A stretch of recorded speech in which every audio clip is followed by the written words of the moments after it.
Welcome, everybody, to Dueling Aces for January 20th, 2026.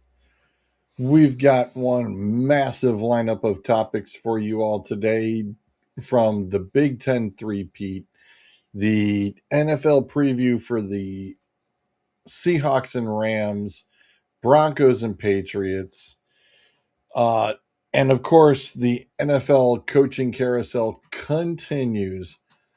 But first off, we're going to start with, of course, the big game that was last night and the perfection that is Indiana, who, for the first time in school history, has gotten themselves a national championship.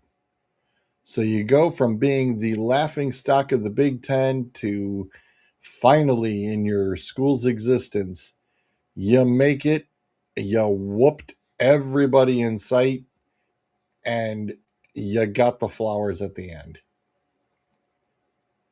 And you had to earn it too. It's not like Miami laid down, Sam. No, absolutely not. Miami was the tightest game Indiana's played probably since Penn Penn State. State in Yeah. November. But it came down to see the national championship always comes down, in my opinion, unless you've got two of the all-time greatest defenses of all time, which both these defenses are really good. I'm not trying to say that, but national championships, Super Bowls, playoff games, they come down to which quarterback is going to make more plays. Fernando Mendoza did. Carson Beck, unfortunately, did not. But no, I mean, Indiana, this has got to be one of the quickest turnarounds in the history of college football. Now, the era that we're in with NIL, transfer portal helps a lot. But the fact that Curt Cignetti came from JMU, came to Indiana in year one and got them into the playoff as a two-loss team, then literally runs the table. That's why I posted last night the perfect season. Undefeated, wins a natty. They make movies off stuff like this. Yeah. Greeny this morning said that this could definitely be Hoosiers, the sequel. Yeah, and it ain't like they're going anywhere. I know Mendoza's leaving, Surratt's going to be gone, Pons is going to be gone. Some of those big time players on that team are going to be gone. But remember, this is a Curt Cignetti team that does not have, I don't think, any 5-star players. He doesn't care about talent. He cares about how much can you contribute toward the team. He don't care about talent. He'll put guys in the right position to succeed. He did it all the past 2 years with these guys. Granted, he brought a lot of them JMU guys over with him. Of course, he went and got Mendoza from Cal. But yeah, it's like he don't care about talent. He doesn't care. He doesn't care what star rating you have next to your freaking picture. He cares about how much do you love football and how much do you care about playing with the team. And what they were able to accomplish in just such a short time, it's remarkable. Yeah, it's very impressive. Extremely impressive. Wait to see how many of these guys were we talking about during the 609 draft shows in April. There'll be a lot of Hoosiers going off in that freaking draft.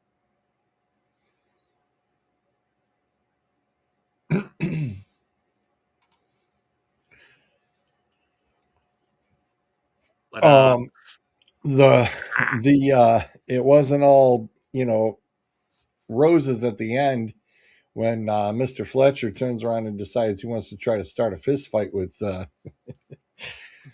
lineman who definitely outweighs him. that is true. And but another thing that really killed Miami in this game was special teams, because that block punt ultimately was the deciding factor. That play doesn't happen, we may have a different story that we're talking about right now. But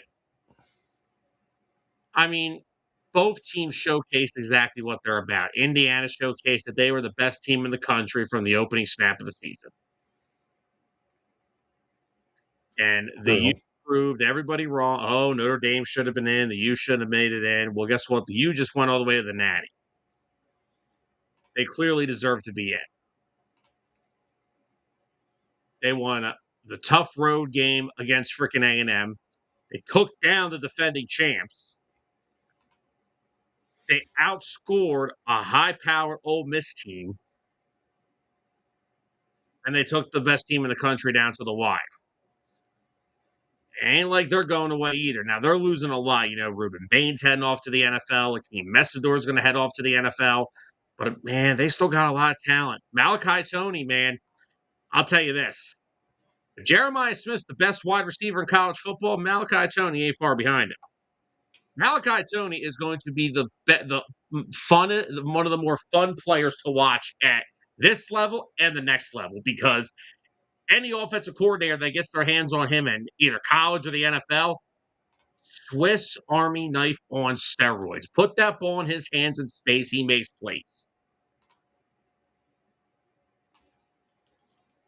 But again, and ultimately the game came down to one thing. Both defenses played solid, but they gave up their fair share of points, as expected.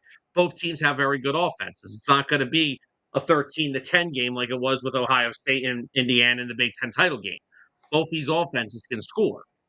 I mean, like I said, you look at Miami, they have Carson Beck, they have Malachi Tony, they have freaking Fletcher, their running back, who's awesome. And then Indiana, you've got Mendoza, you've got Omar Cooper, you have Surratt. These teams are going to score. Ultimately, it was going to just come down to which quarterback blinked first. Unfortunately, it was Carson Beck, which that last throw, not really sure what he was looking for. He was looking more towards in the middle part of the field. The wide receiver was going out. Beck didn't put enough on the throw to begin with. It was like 5-6 yards underthrown. It wasn't great. So, but it was a national championship that was worth the watch. It was a great game. Both teams showcased themselves perfectly. And I mean, again, Indiana just proved why they're the best team in the country.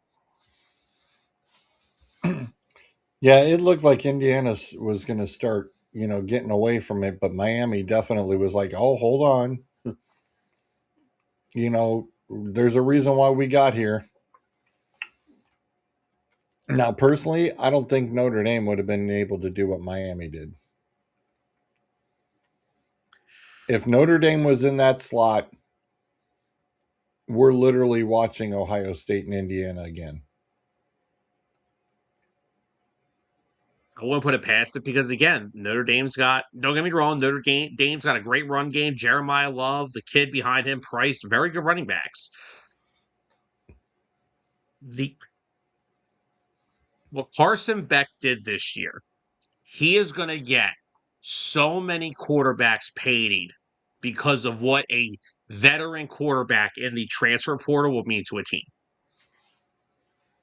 I mean, don't get me wrong. Carr is a great quarterback for Notre Dame. I thought he had a great freshman year. But, George, you saw this. Even as good as Ohio State is, freshman quarterback will make mistakes. Julian Sayin made mistakes. That's why Ohio State didn't advance. He made mistakes. Freshman quarterbacks make certain mistakes. Carson Beck is not. He is a veteran. He has been in college football for a long time now. He's played in a lot of big games in Georgia. And then he went over to Miami and played in more big games. He made plays when he had to, and he just knew where to put the football when the offense wasn't catered around passing the ball that day. And Notre Dame, I get it. I'm sick of talking about this, but we get it. You should have been in, shoulda, woulda, coulda. And if my aunt had another reproductive part, she'd be my uncle. So that's how I look at it. You should be that's where we're at right now. Right. If Bill Buckner should have fielded the ball and the Red Sox would have won the World Series in '86, shit happens. But once again, you lost the two most important games of the season. You can't be rewarded for that. Very true. But no, I'll tell you, Carson Beck, go look at all these veteran quarterbacks that are hitting the transfer portal. Bo Perbula out of Missouri in 1 year. Hoover out of TCU going over to the reigning champs. Rocco Becht going over to Penn State. You're going to see lots more movement in the transfer portal for years to come with the quarterback position because teams are going to see now what a veteran quarterback will do to a program. They've, especially ones that have played in big games like Carson Beck did. He brought that over to Miami and they played well in big games and got wins. Like I said, A&M, Ohio State, was he asked to do a lot? No. But when they did design plays that they needed him to operate, he made it happen. And you're going to see how much NIL money is going to go to quarterbacks that have got a couple years of starting experience. Same thing with Dylan Raiola, who's now in Oregon. Now, granted, he's coming off a torn ACL, but he's going to have an even more of an advantage because not only is he going to be able to rehab for the year, he's going to sit behind Dante Moore for a year. And now let's see what Dan Lanning can do with him in 2027 after Dante finally leaves. Now, I personally think Dante Moore made the right decision to stay at Oregon for the year. So, but Raiola's going to get to sit behind him, learn, mature a little more, get that knee healthy. You're going to see what happens there. But no, Carson Beck changed the market for NIL money for quarterbacks that have a lot of experience. And right now, Nico Iamaleava is freaking sitting at UCLA saying, God, what was I thinking?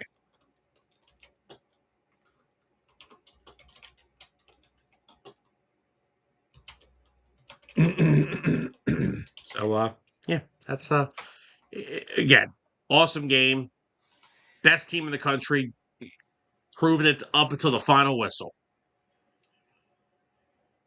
And of course, as noted, it is now a Big Ten three-peat, Sam. We have got a Big Ten three-peat. Now, the R&D department dig up that I found this morning. Indiana, the last team to do a 16-0 was Yale. And are you ready for this? And don't even think about it. Keep the comments at bay as much as you're going to want to jump all over this one. 1894. Yale done did this trick. You were at that game, right? Oh. Yeah, he still went for it. See, guys, here's the best part about how this goes now with DA. He can't boot me because I'm the only one here. What's he going to do? He can't boot me till 9:30. Oh, shoot. I used to do this solo. Don't you even test me. I've done it solo before. There's an old joke there, but I'm not going to do it.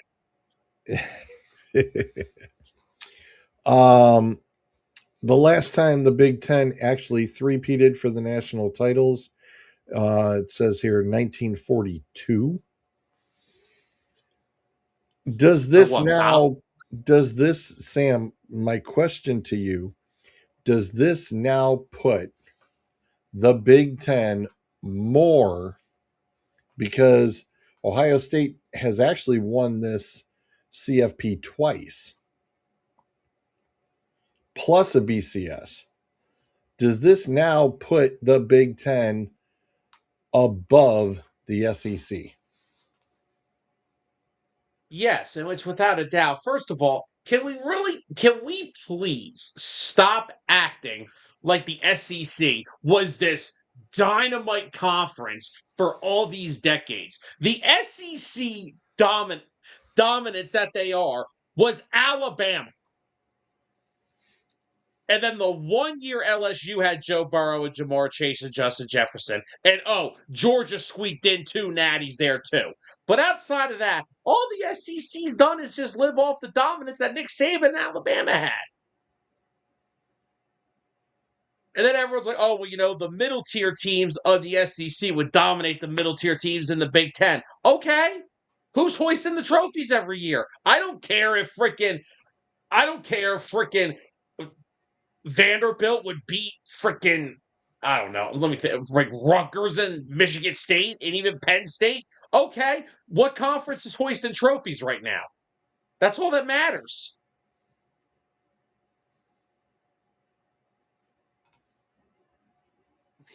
I'm so tired of the SEC is always sitting here, and I mean clearly the SEC still has a stranglehold in the college football playoff. They're still letting Alabama in, even though it's. Guess what? I think that recency bias toward them that you've been seeing is going to taper off because this is not your dad's Alabama.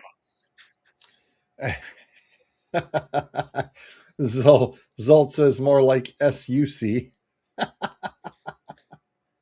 The SEC has never been a dominant conference. It was a conference with the most historically dominant program for over a decade and a half. That's what it was. Occasionally, one of the other teams felt like showing up. LSU won one national title. Ooh. Georgia got two. Ooh. Alabama was the dominant team in that conference when everyone else in the conference stunk. There were some good teams. Alabama was the great team. There have been more great teams in the Big Ten over the freaking SEC. Enough with the SEC crap. Hell, the SEC couldn't even beat the ACC. Miami ran through freaking two teams in the SEC. They ran through A&M. They ran through freaking Ole Miss. Well, and here's the other thing that I'm gonna definitely. The reason why I brought it up was because we also still have some pretty dominant teams that we've inherited, like Oregon, for example. I mean, Yeah. they were in this. They were totally in this too.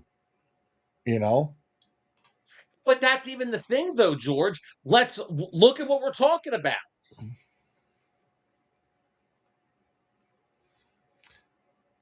Yeah, Zolt saying didn't hurt them by playing most of their bowl games in their territory either. Yeah, and that's the other thing, right? You're talking. I understand, Oregon, USC coming over to the Big Ten. The last three national champions were Big Ten originals. Yep. The newer teams are building their teams like Big Ten teams and still losing to the Ohio States, the freaking Indianas, and the freaking Michigans. And next year, guess what? Ohio State's still going to be good. Indiana's going to be good. Michigan's going to be. I would love to hear Zolt's opinion on this later on when he gets in here. Michigan's probably going to be better. And so Oregon's going to be right there again. Going to be here. USC, as long as Lincoln Riley's there, is going to be good. Penn State with Matt Campbell's going to be pretty damn solid. Like in the SEC, who? Georgia? Okay. They're not what they were defensively about 5 years ago, but okay. LSU, I hope Lane Kiffin falls flat on his face. Sorry, not sorry. And as long as Kalen DeBoer's there, Alabama ain't winning shit. I'll tell you that right now. Stamp this, bookmark this, save this. As long as Kalen DeBoer is there, the Crimson Tide, the only thing they're rolling is out of the first round of the playoff. That's where the Tide's rolling. Because now that it's an even playing field and now you can legally pay players. Hi, Nick Saban. We know what you were doing. Now that you're legally paying players, they don't have the advantages because the SEC can't stockpile. Oh, well, our starting wide receiver is going to be a freaking NFL player in April, but we have 2 5-star recruits sitting right behind him. It ain't like that no more. There's an advantage. Now everyone has the same advantage. And now there is no dominance anymore. This is why I said this playoff format's perfect. And even if they want to go to 16 teams, I'm okay with that. Because if you want to keep your JMUs and your Tulanes, whatever, everyone wants a fair shot. 16 is perfect. That's fine. However, if you go to 24, then I'm done. I don't know why the Big Ten wants to push at 24. I have no idea why they want to do that. we'll talk about that another day. That's a whole other subject that we'll be here for an hour talking about. But the point is now, the reason the 12 to 16 playoff team works, now we don't know what's going to happen. Yep. All right, so Michigan won the last original college football playoff, the last 14 playoff. Ohio State and Notre Dame were in it last year. This year, Indiana and Miami were in it. A 10 seed was in the playoff, was in the freaking national championship game. Indiana is a program that has literally got like 200 more losses than they do wins. They are national champions 2 years into a rebuild by Curt Cignetti. This is what college football is like now. It is more competitive. Now that the SEC doesn't have that advantage anymore, Anybody can win. anybody can do this. But right now, it sounds like the Big Ten as a whole, and like you said, the three OGs just turn around and won right in a row. But with the inheritance of the other schools, the Big Ten, you could see that the Big Ten could roll with this for a little while. Yes. Because once again, Ryan Day and Ohio State ain't going anywhere. They're always going to recruit well. They're always going to bring in talent. Michigan's going to get better based off of what we saw this year. And, they'll be fine. They're Michigan. They still have a bunch of 5-star recruits coming in. Penn State's building back up their program with Matt Campbell. Indiana's the reigning national champions. USC and Oregon are still really good teams. I mean, Oregon was ranked in the top 5 almost all year. So, I mean,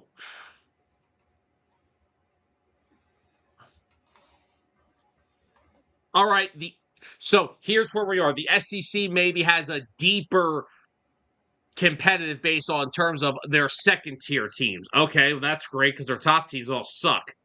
Alabama sucks. Georgia, they're still pretty good. I would say they've been as dominant as the Georgia days back in 2022, 2023 with those defensive players like Nakobe Dean, Jordan Davis, Keely Ringo, Devontae Wyatt, Jalen Carter.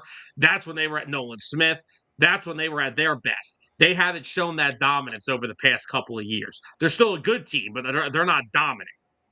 Like they're having to kind of change the philosophy. They've had to win a lot of high scoring games, especially against teams like Ole Miss. Ole Miss is a really good team. LSU, okay, LSU got Lane Kiffin, Sam Levitt. Okay, LSU has been relevant in 7 years. And like I said, LSU likes to show up. Here's what I can't stand with LSU. They like to show up once every 10 years, win a national title, program goes to shit. Oh, we're part of that SEC dominance. No, you just get a good team every 10 years and then it's good to go. It's kind of like the Seahawks. Irrelevant for a decade, show up for 2 years, and then you're gone again. Shout out Bryce. Wow. Thanks.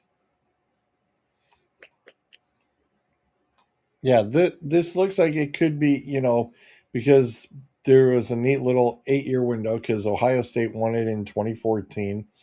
And then before that, the whole 2006 thing and then 2002, it's like there hasn't been another Big Ten team in there at all.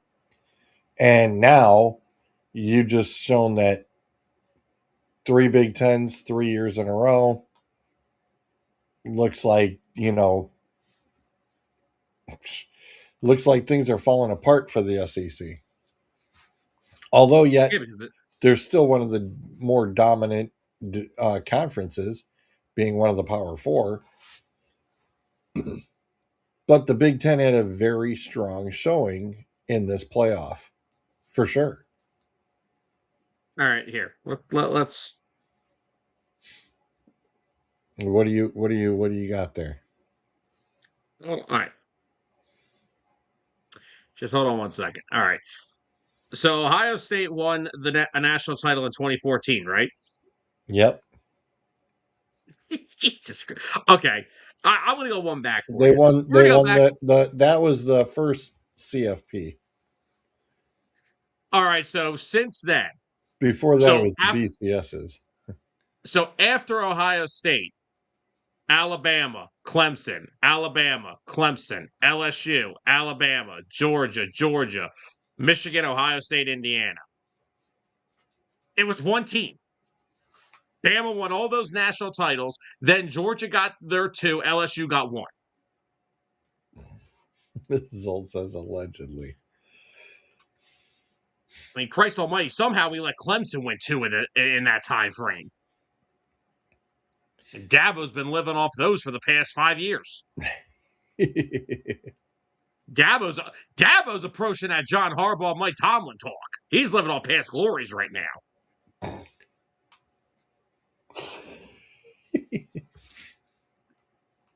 Because my man ruined K. Klubnik. Tyler hasn't forgiven him yet.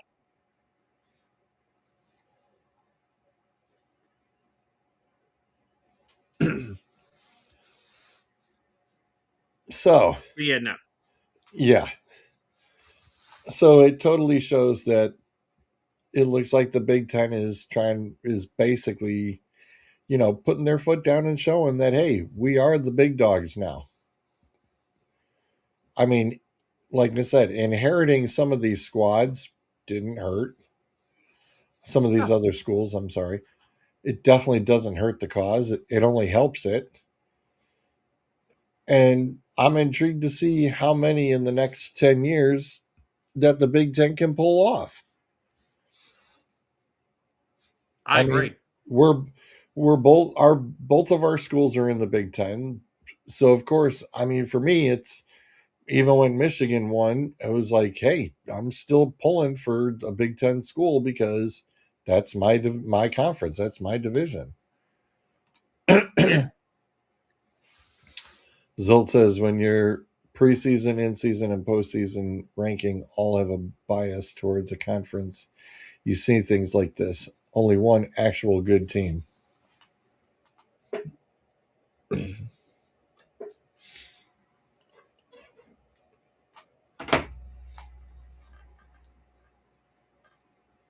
Yeah. But again, like the Big Ten's had 3 straight, and they were all different teams.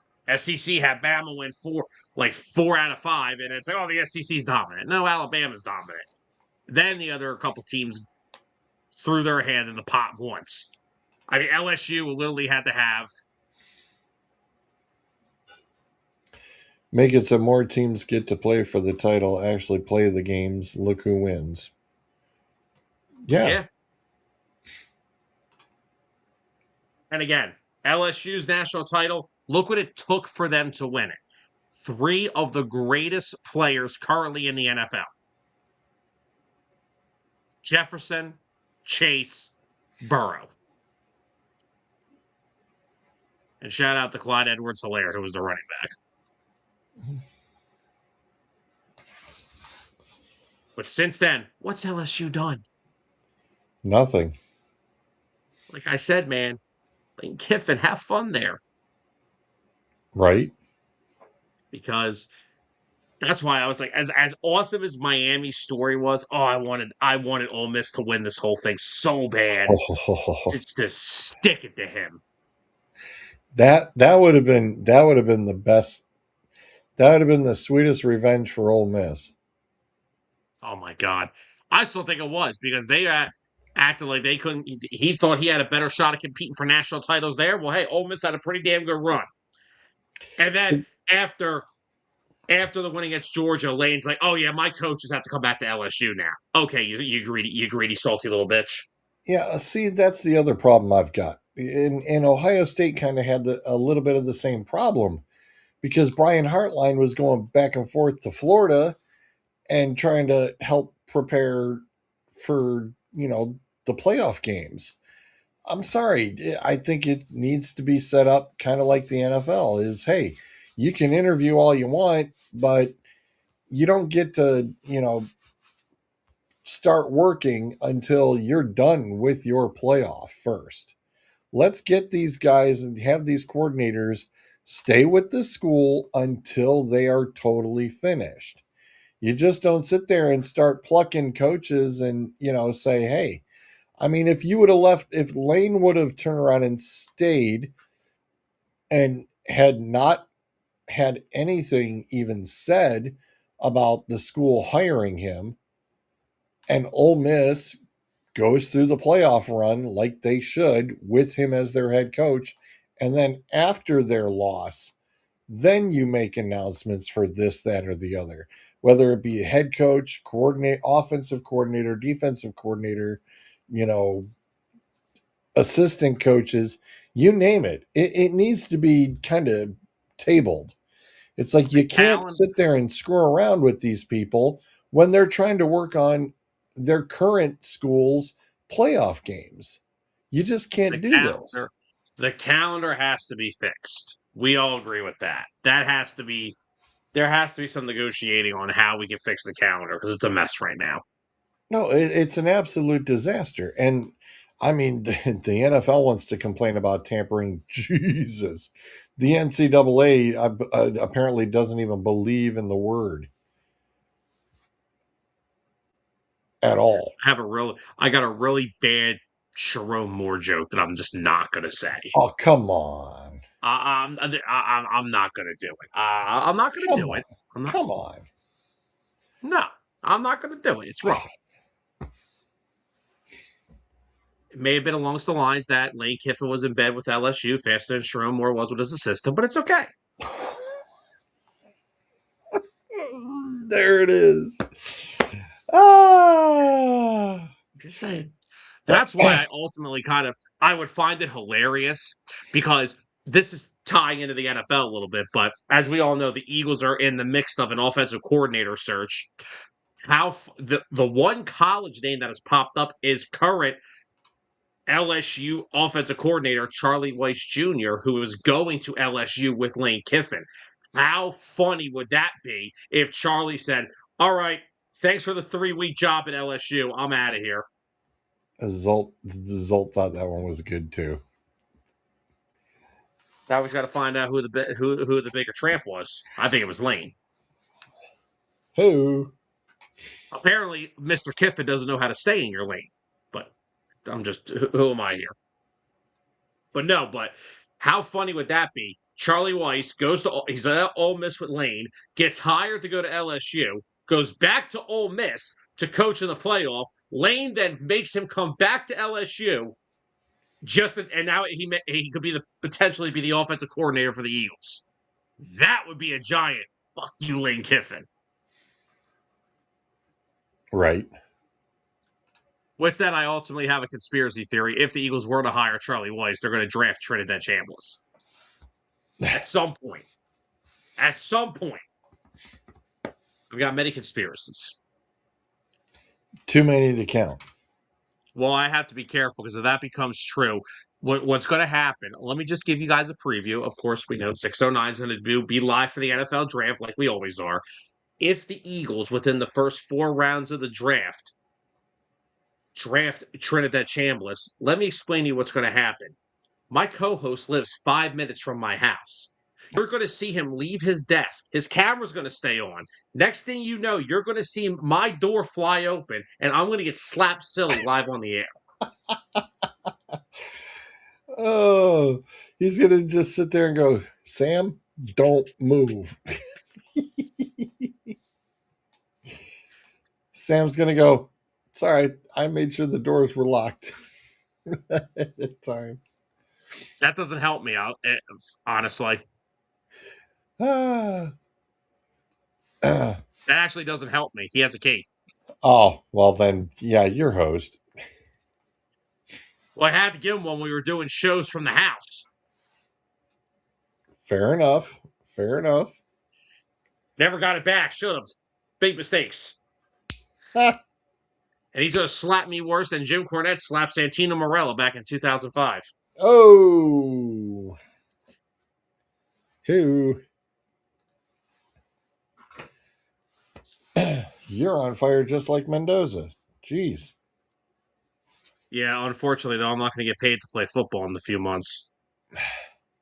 Speaking of getting paid, notice that there was some Raider brass on the sidelines last night. Yeah, they were scouting Ruben Bain. Yeah, sure they were. Uh-huh. Hakeem Messidor, Yeah. Carson Beck. Yeah. Uh-huh. Sure they were.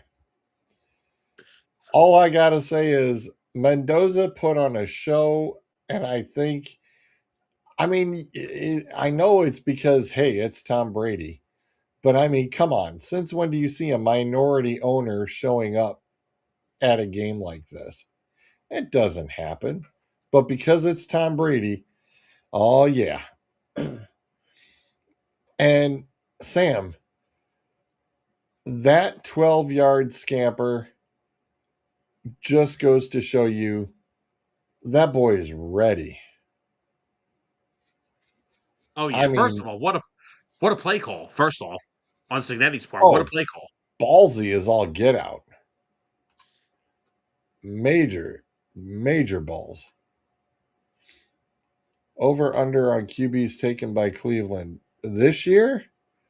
Uh I say zero because I mean Zappy went to the Jets, but you still got three guys at the moment.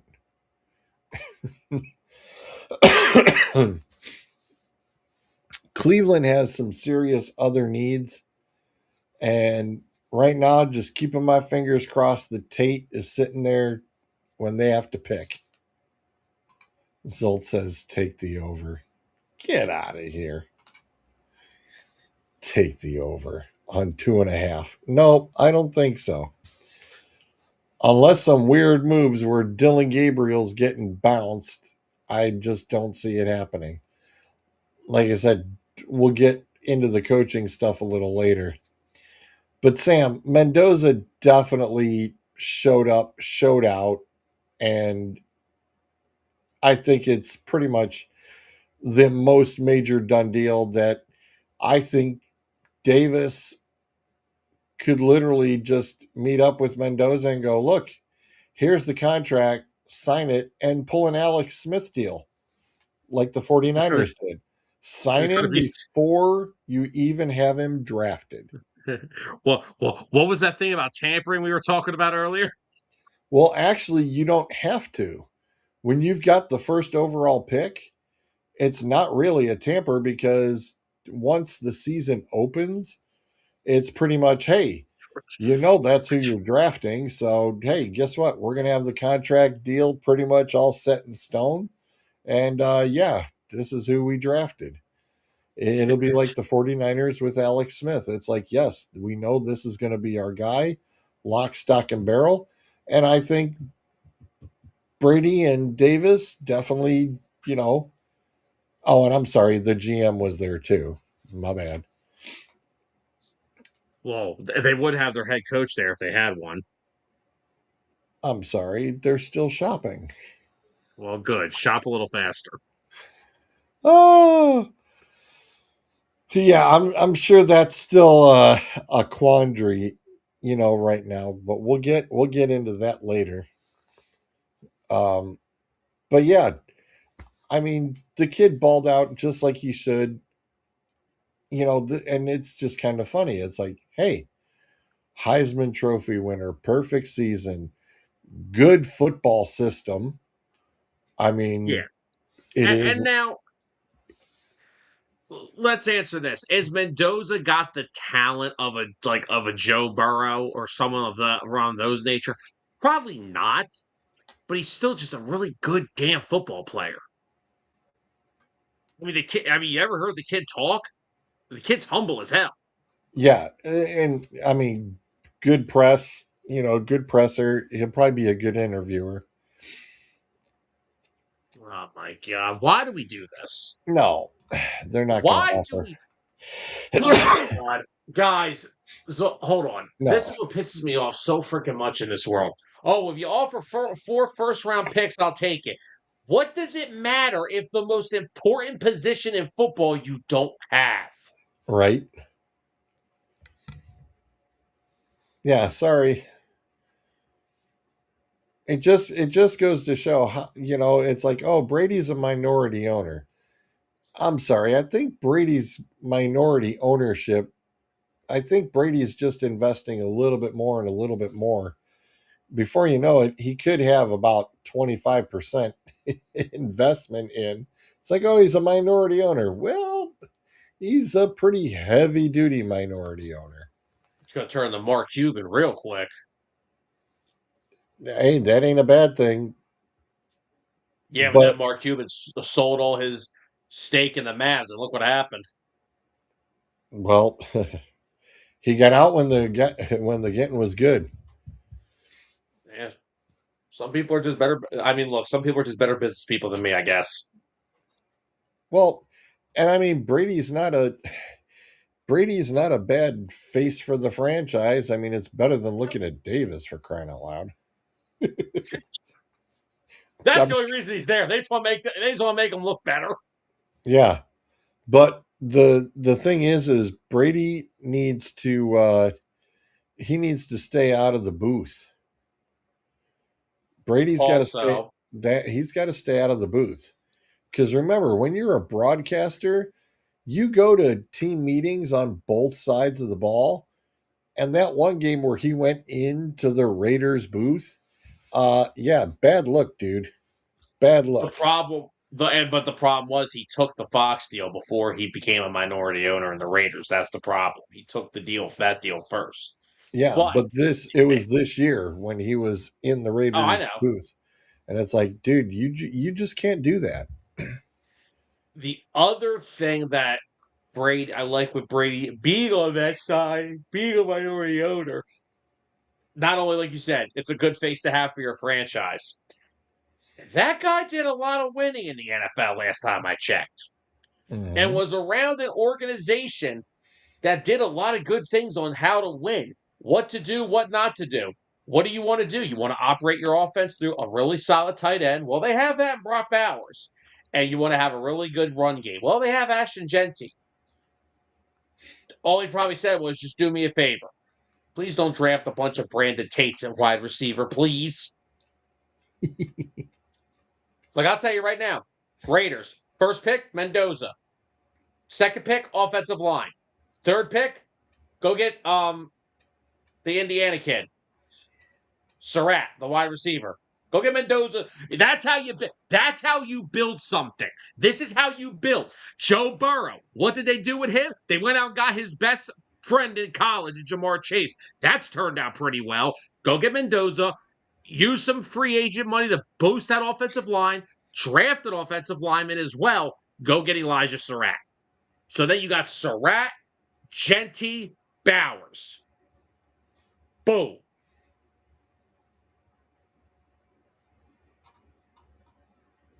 Sounds good to me. And then you know what you do? Because you know what? They're going through the Myles Garrett syndrome. They haven't had an edge rusher next to Max Crosby the entire time he's been there. How about Akeem Messidor from Miami? Well, You're and not going to get who you're else? not going to get Ruben Bain. He's going top 10. And currently, wide receiver wise, I mean, I know Lockett is, I believe he was still just a 1 year, Free agent. but you know that's a pretty inexpensive signing if you wanted to re-sign him again. Because we already know it's going to cost you an arm and a leg to get T. Higgins. But do you think the Raiders will actually shell out to go get T. Higgins? I would. If you draft Surratt, go get Higgins. Oh my God, you got a little bit of a building block there now. That's why I went there, is because hey, we know that T is an open market guy right now. And if you don't want to have to trade draft capital for T. Higgins, I got one. Why not draft Surratt? Why not go sign Wan'Dale Robinson off the Giants?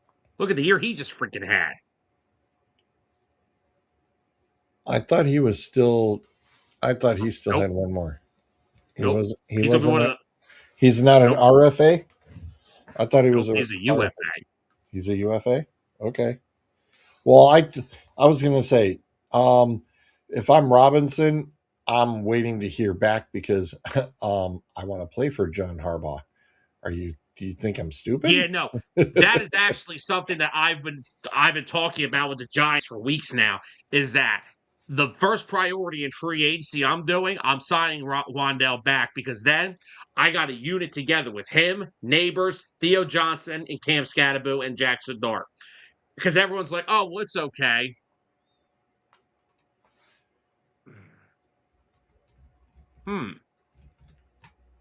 Interesting, Zolt. I don't know.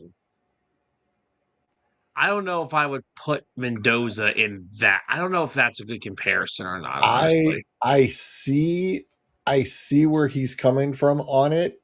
I do too. I do too. No, I really do. And I mean attitude and especially every attitude and everything from just his on-field persona. I'm definitely going to say yeah. He's like Baker, just with a better attitude.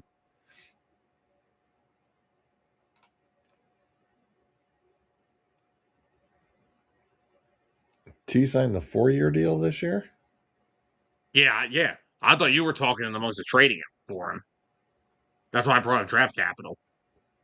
Oh yeah, I mean, but I mean, it's that Cincinnati. It's like, hey, by trade deadline, I could totally see that Cincinnati might have to just pull off the dumpster fire, and the coach survived but didn't survive, and Cincinnati fires him halfway through the season.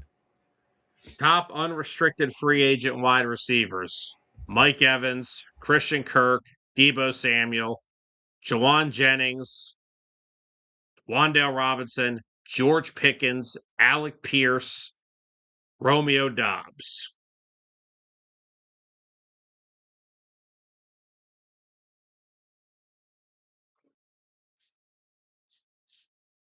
So yeah, Wandale definitely could be in play for the Raiders. Get a wide receiver, a guy in there who's made plays as a vet.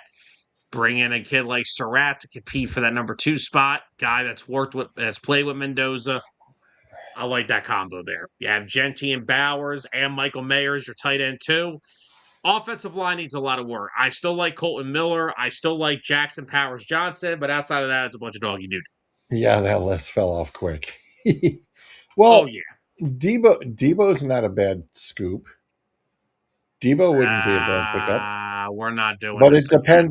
it depends on who the coach is. No, it doesn't. It depends that it depends because he's not a good wide receiver. Debo, No. He's such a bad damn route runner that Shanahan had to make him a freaking running back. Shanahan had to make him a running back because the running backs kept dropping like flies. That's why he had to be a running back. Oh, what do you mean dropping like flies? Shanahan could literally go pick up Brian Westbrook right now at his fat old age and make him a 800-yard rusher. Dude, before the That zone run scheme. before the Yeah, CMC deal, we had no running back. we're We not did. look. We're not doing this crap again. Okay, we've done this It wide was receiver bad. crap 1,000 times. You jinxed my team for weeks before the CMC trade. Come on. You were Yes, killing my team. and now you guys sold your soul. You got CMC healthy. You had to sacrifice everybody else.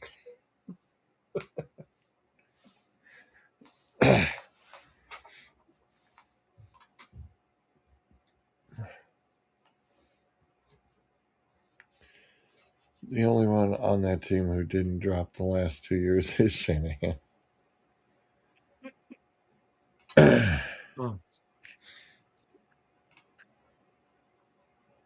Okay. I want to move on to speaking of Fallout. Here we go. So, Josh Allen screws up and the head coach loses his job. And then Brandon gets promoted to president of football operations. Wait a second. The guy who just got fired and you get promoted because he got fired. Huh? Well, Sam, apparently, I you Brandon's in charge of trying to get wide receivers for Josh to throw to. Diggs turned around and totally said, "Oh my God." He was the one man band, and because he was getting double or triple covered, it's like, hey, we need another guy out here. Oh, well, I got you, Gabe Davis. Really? Gabe can't stay healthy. Hello? You need more wide receivers, genius. They don't need more. They just need a wide receiver because their wideouts are. Khalil Shakir is a very solid slot guy. Outside of that, I don't know. Zolt says this Oh, has Houston 5 years ago written all over it. he ain't wrong. But this is ridiculous. Well, okay. You've got an all-star quarterback, MVP. Okay. It's confusing. Hold on. It's like you mean to tell me that nobody has all of a sudden been trying to beat down McDermott's agent today, trying to set up interviews to get him to come to their teams? All right, so listen, here's what I want to say about McDermott. Don't want to take away what he did in Buffalo. 9 years, 8 playoff appearances, broke that 18-year playoff drought, won the AFC East 5 times, and had a 106-58 record overall between regular season and postseason. The problem here is when you do have a quarterback with the capabilities of a Josh Allen, you fail to make a Super Bowl at least once.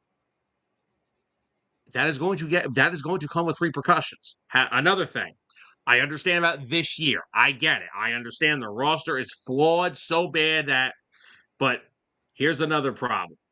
Here are the Bills in the last 5 playoffs, postseasons. This year, blew a fourth quarter lead at Denver. 2025, blew a fourth quarter lead at Kansas City. 2024, blew a fourth quarter lead versus Kansas City. 2023, blown out at home by Cincinnati. 2022, blew a fourth quarter lead at Kansas City. You cannot have that postseason track record when you're the defensive minded head coach and expect you to keep your job. That's the problem. This seems like a situation of McDermott got him as far as he could, but the only way that he was going to survive, they had to make a deep run, Yeah, especially but with they had a no close. Lamar, That no was a Burr. It close doesn't game. matter. You still lost the damn game. You have to win these games. And look, I just said I'm not putting all this year on him. I'm not saying that. I'm going over the past what I just read, 5 postseasons, and it's the same shit. He blows leads at late in the fourth quarter. That's a problem. Well, so is the GM who just And got promoted because I'm that's sorry, what has he drafted? He's drafted Knox and Cook. Dalton Kincaid. He's solid. Kincaid's is better than Knox, but Yeah. But I'm not. who Look, else I'm not disagreeing. who else was a pro bowler? Nobody, and that's where Nobody. I'm going with. If they were going to start doing this, then they should have reset the whole thing. I would have fired them both. You didn't coach well enough. You made my roster look like crap. The only legit weapon the Buffalo Bills gave Josh Allen, they literally had to get rid of because him and Josh couldn't get along. And that was Stephon Diggs, which, by the way, I think Drake May's pretty happy he has Stephon Diggs right now. Yeah, I think so too. I think so too. Stephon Diggs and Josh Allen, you know all the reported rumors you hear about Jalen Hurts and A.J. Brown, but you never see it on the field? That's what Diggs and Josh Allen actually were. They actually did not like each other. And since getting rid of Stephon Diggs, they have completely destroyed that wide receiver room. Khalil Shakir, he's probably a wide receiver 3 on a good team. Good slot guy.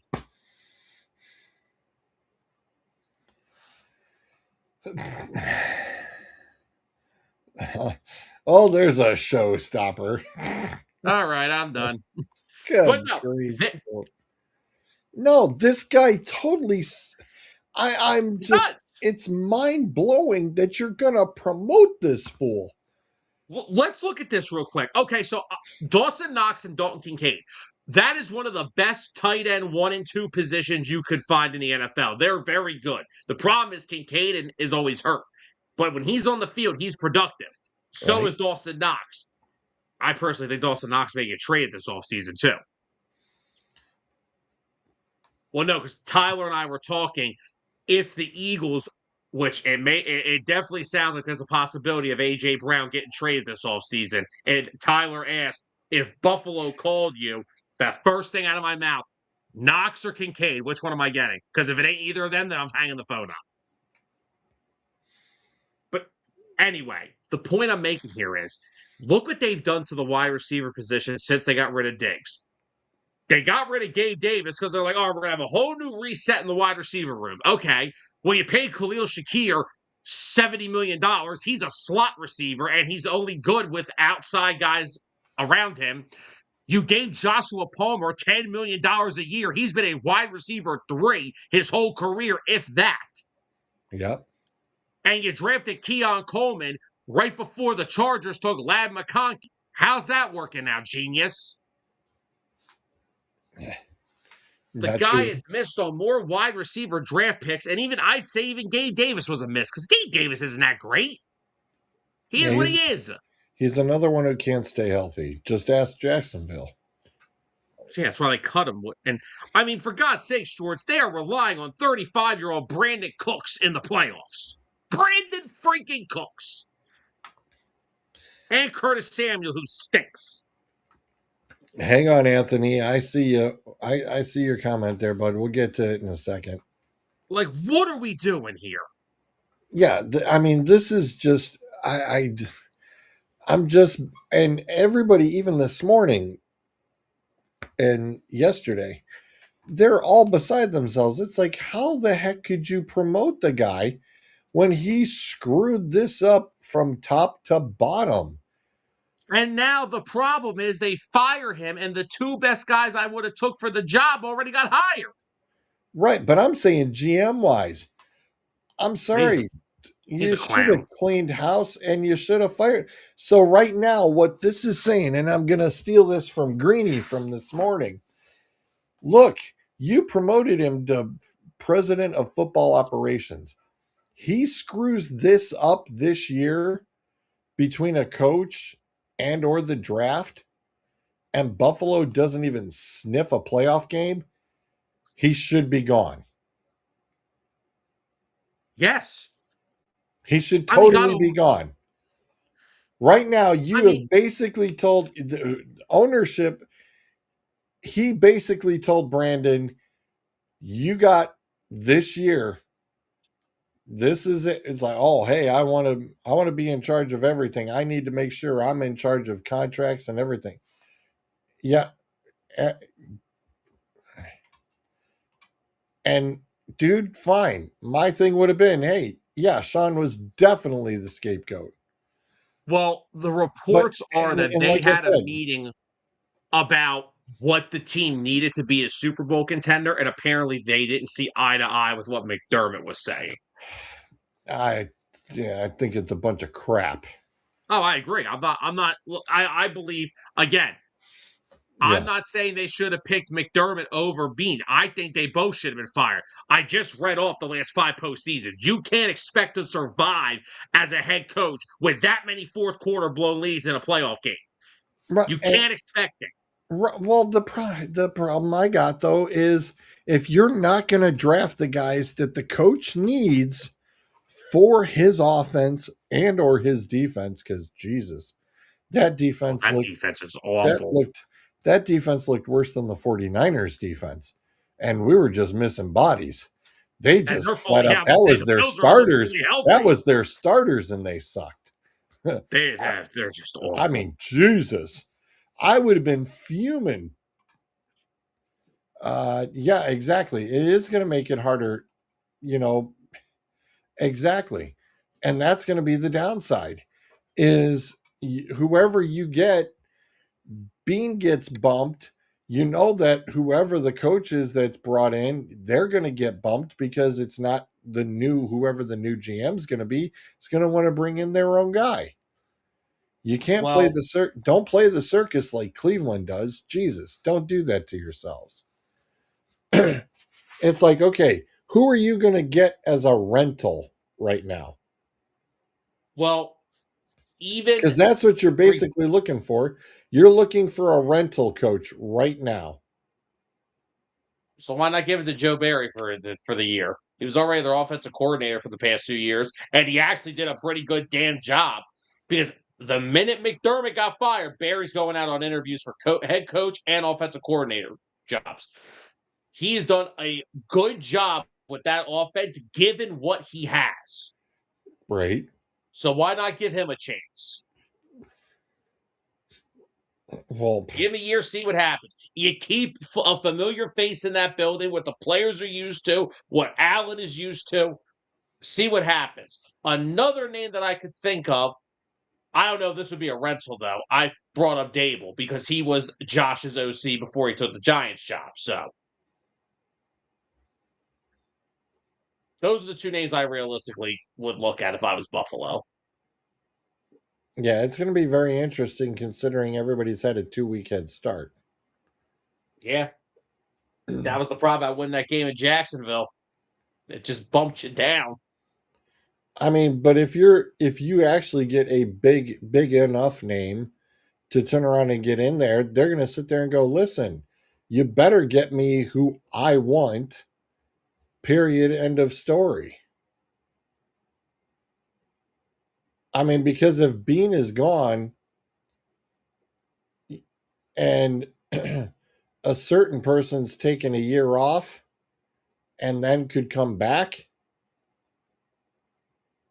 if Bean's gone and the rental coach gets bumped off it just as well, you're looking at Tomlin and you sit there and throw Pittsburgh a couple of dog bones and go, here, let me have them.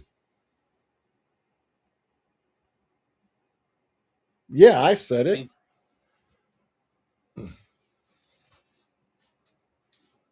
Oh yeah, I Josh, know that one's something to simmer on, but I had that thought in my head all day, going, "Hey, Bean screws this up and they don't make squat. Bean and the rental coach are gone. You Tomlin's taking a year off. You sit there and they make a phone call to Tomlin and go, "Hey, come on."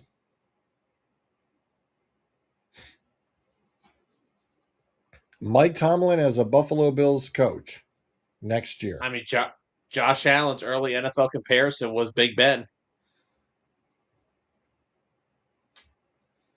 It's going to be, "Hey, you want to get back to the playoffs? See what he can do with different crew." I mean, especially since he's going to take some time off, it's like, yeah, okay, he's well rested. It's like, who do you look at for next year's coachings? I mean, Sam, right now, this Buffalo one makes it 10 out of 32. We said it last week where it's like it's almost a third. Well, shoot, the Buffalo seat really made it a little bit closer to a full 1/3 of the freaking league. And everybody's going for a new head coach. And it's like, are you kidding me? Mike Tomlin as head coach and Flores as the DC. Oh. I think Anthony, Flores, I do, man. I think Flores just completed his interview in Pittsburgh today. Ironically, Interesting. Very interesting. because Pittsburgh's gonna freaking hire a defensive coach. We already know that. Um, I know that McCarthy is supposed to end up in the building. Yeah. I mean, if you're going to sit there and throw a teaser to keep Aaron Rodgers there, you're going to turn around and bring back his original head coach and let them Not a try bad. to run it back one more time. That's not a bad option anyway. No, it isn't. McCarthy's McCarthy's a good coach. I don't know why people give him so much flack for it. Oh, because it failed in Dallas. But you know why it failed in Dallas. It's Jerry Jones. Dallas. It's Dallas. It's Jerry Jones. Listen, there are two. Listen, there are two organizations in the NFL where I cannot take seriously when someone fails. Dallas and Cleveland. If you fail there, I can't hold that to you. Right. Well, touche.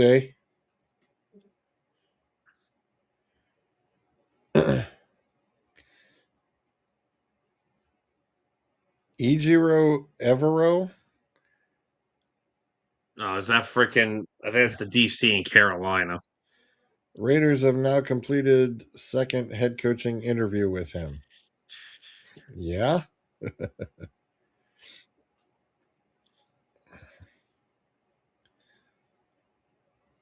Oh, that is going to be an interesting take, by the way. Baker Mayfield gets to go against Kevin Stefanski twice a year, and you know Baker is going to be amped up to beating him every single time. Yeah, You know? I mean, that is true. think about that. He is going to get to turn around and have the opportunity to whoops Kevin Stefanski twice a year now. Twice a year. You know? That's going to be something interesting to watch.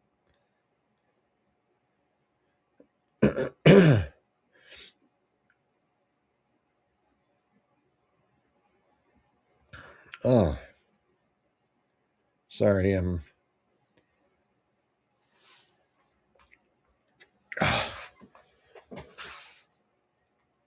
What's Anthony got here? DJ Moore might be traded. No, I don't think so. I don't think he's going to be traded off. That play was ugly from the word go. Sam and I, we were watching the game, and we both it. Williams got cute, instead of going with the consistent mid-level throws that he was getting and he was making first downs with and progressing. He decided to try a long shot, and it just did not work. And I could even tell just by the way he threw it, it was a bad pass. It was just a bad pass. I am not blaming that on DJ Moore at all. I go back and rewatch it again. Nah, that's on Caleb. And yeah, he's going to make a mistake. I even told Sam, I said, when he ran for that first down, I said, dude, he is so focused. I says, as long as he doesn't feel froggy that he wants to push it a little, I said, once he pushes it, he'll screw up. I says, but if he doesn't, I said, the Bears would win that game.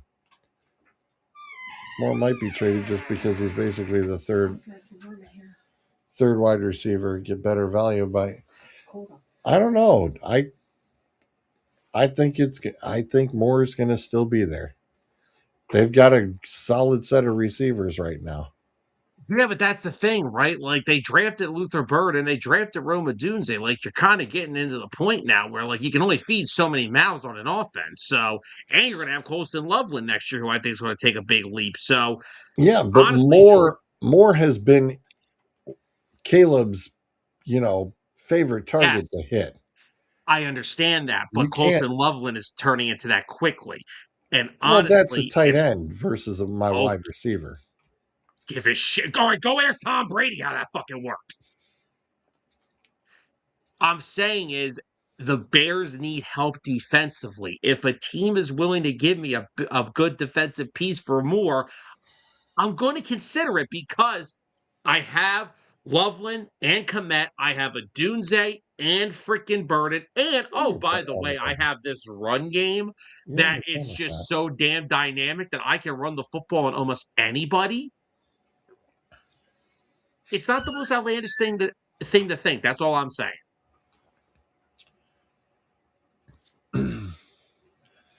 Well, I know who I'm not trading with. Kansas City. Fuck. Did you see what they're doing? Uh-huh. Eric Bieniemy back in KC. By the Huh, way, I I predicted that. wonder why. because because life wasn't always better outside of that. Yeah, it's like, I wonder why.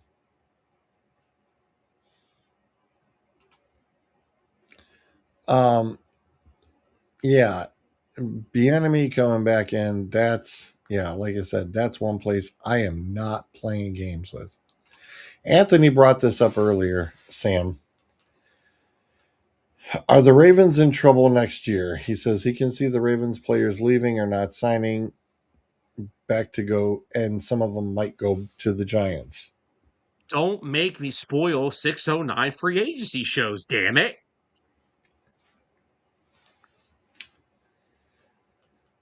Well, George, let me ask you something. What's two of the most important positions on an offensive line? Your center and your tackle. Yeah. Yeah. And I'm glad you said tackle because everyone says, oh, left tackle. It's just whatever tackle is responsible for the blind side. So Yep. if you're Michael Penix, then the right tackle is more important. But Andrew Thomas, when healthy, top 12 tackle in the game. Not the best, but top 12 easily. If only the Giants, there was a 25-year-old center that's a former All Pro who's only 25 years old again, I might mention for the third time, from Baltimore that was available. Oh, wait a minute. Tyler Linderbaum is a free agent. Then, guess what? You use that, what are they, seventh overall pick, I think? The Giants? Um, hang on. Yeah, dude, give me a check for that real quick. Yep, let me get it. I got some. I'm cook. The brain's cooking right now, and it's too late to be cooking. The kitchen closed, and I'm still cooking.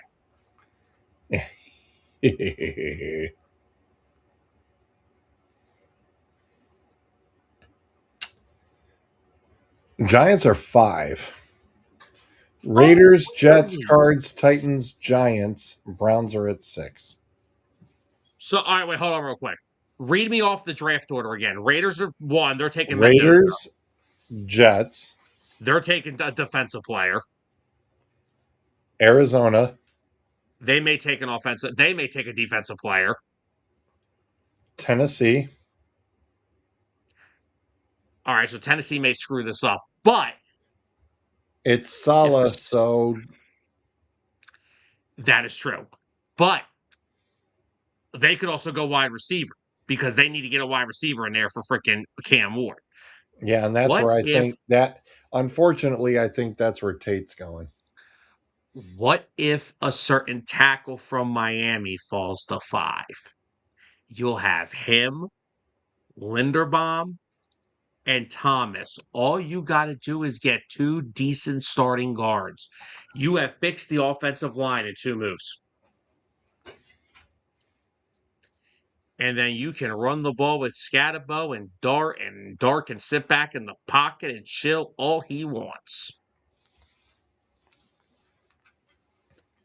Joe Shane, if you want to actually listen to me for once, maybe I wouldn't have to drive up to East Rutherford and say I could do your job and not get paid a dime. Because I've seen your stadium. It's an atrocity. Anthony says Put a damn Ravens might product. be petty and tag him. Fuck if I care. I'm not thinking about that right now. Let me think. Let me visualize something, okay? And that, of course, would totally screw up Cleveland because Cleveland needs a wide receiver Whoa, really whoa, bad. whoa, whoa, whoa. Breaking news. Former Dolphins head coach Mike McDaniel is expected to become the Chargers offensive coordinator, barring a change of heart. I was going to say, mine's going off too. Holy shit, did Jim Harbaugh swing big?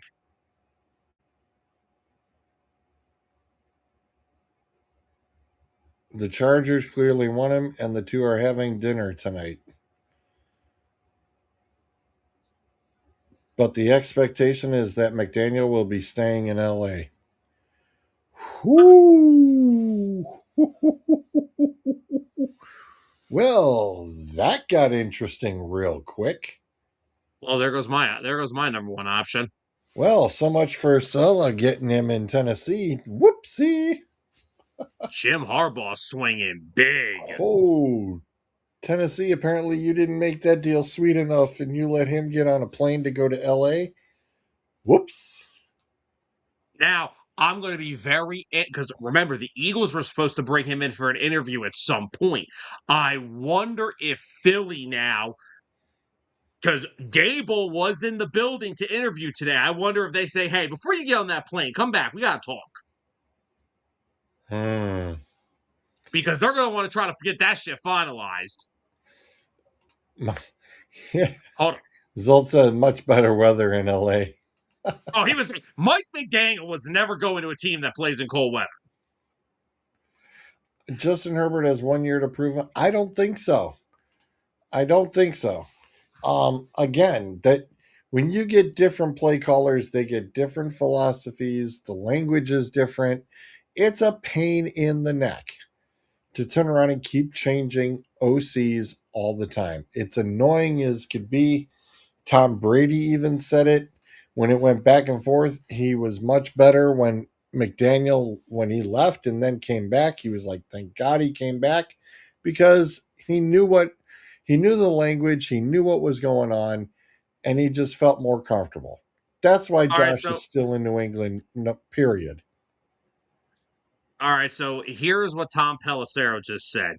Chargers plan to hire Mike McDaniel as their offensive coordinator. McDaniel is still a candidate for the Raiders and Ravens head coaching jobs, but if McDaniel is an OC in 2026, it is expected to be in LA. Pelissero then went on to say no deal has been signed. A head coaching spot could still materialize, but the OC job Mike McDaniel wants is with Justin Herbert in LA. So are we using the Chargers as leverage, or are we actually freaking going to do this? Yeah, Zolt, I saw that too. I think Dable makes a lot of sense in Buffalo. It just makes sense. I was going to say, since we're on this whole coaching thing, anyways, yeah, that's McDaniel. You wonder. It's like, dude, I'm surprised as far as head coaching spots where he interviewed already. Is okay. Maybe there's not enough interest, or maybe he's thinking Harbaugh is going to make an offer he just can't refuse at this point, and say, hey, listen, you don't want to play around with the head coaching stuff. Let's make it easy on you. This is what we've got. I mean, my God, let's think about this for a second, Sam. You go from one 2020 draft class quarterback to the other, the numero uno 2020 quarterback, and a better of the one, draft, and a much better one. Now, health wise, at least he's got all of his marbles. It's been more on the other physical part of the side of it, but you've got a lot more over there. Yeah, I mean that zone run scheme with Hampton and Vidal, that's lethal. They got the wide receiver group perfectly down. Oh, wait a minute. You just didn't say that. There's one What? guy there's one guy on there who still can screw that up. Come on. Who? Keenan Allen. What about him? Oh, he's just one hamstring pull away from retirement. Okay. And can we talk about this in September? No, because the breaking news covers it now.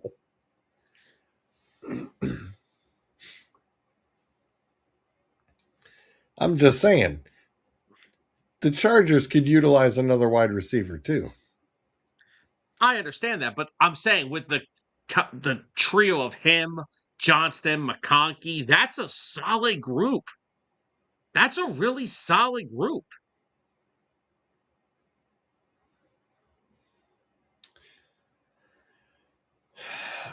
Right now,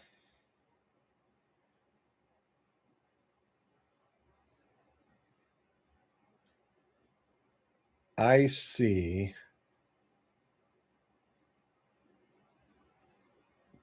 Cleveland probably making a move to trade up. Because remember, Talking Cleveland has the 6 and the 24. The Jets have 2 and 16. So, whoever they want in their spot, they're going to grab. But okay.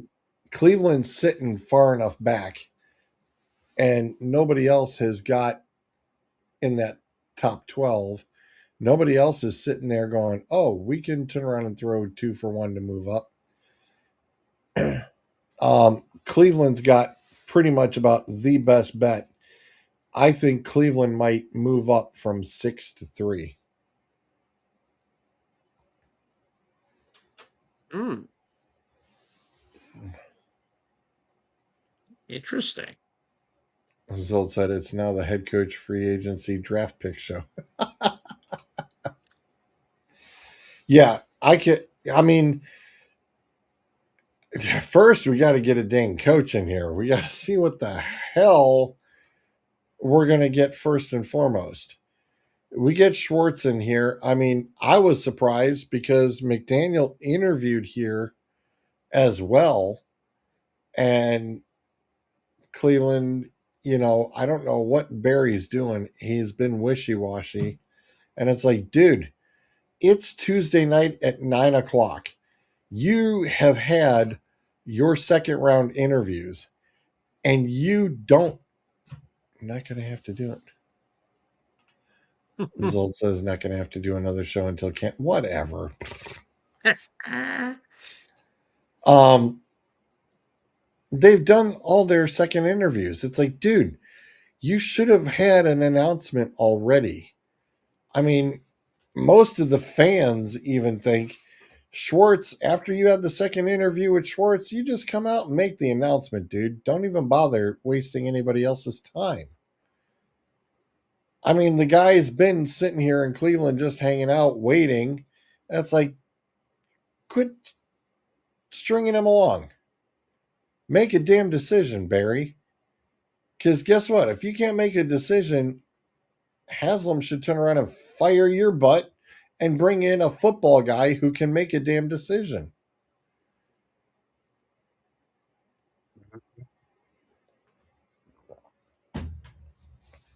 I mean, tell me I'm wrong.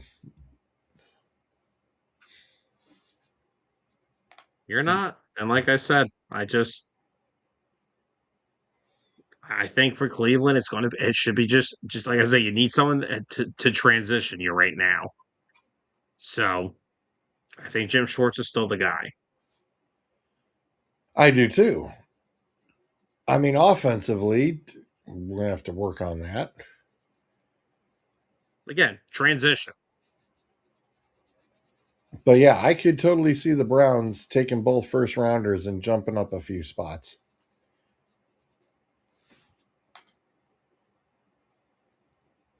If they feel that, like you said, is Tennessee going to go for somebody, wide receiver wise? Yeah, I think they definitely could.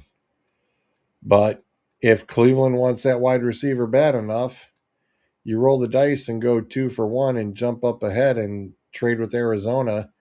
Now Arizona gets 6 and 24. They're sitting there going, well, okay. Sure. Arizona needs all. We discussed it before. Arizona needs a lot. Yeah. Anthony said, "Hear me out. I've been seeing this around Raiders. Don't draft a QB, but trade down and get Lamar Jackson."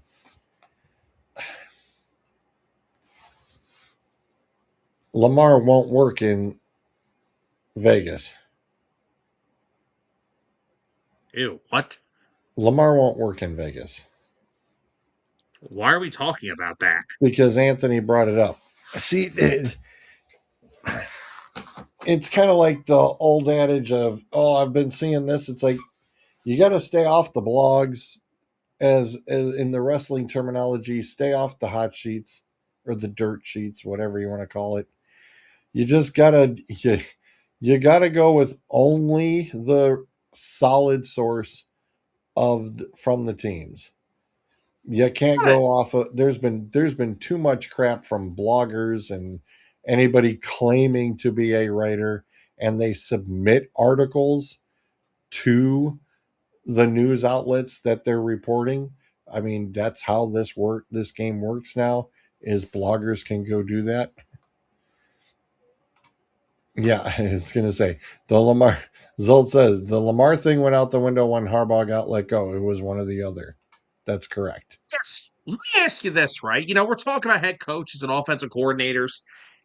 Has anyone found it really strange after the first like two interviews he went on that Cliff Kingsbury has been quiet over the past like week and a half? I haven't heard a thing about him in a long time.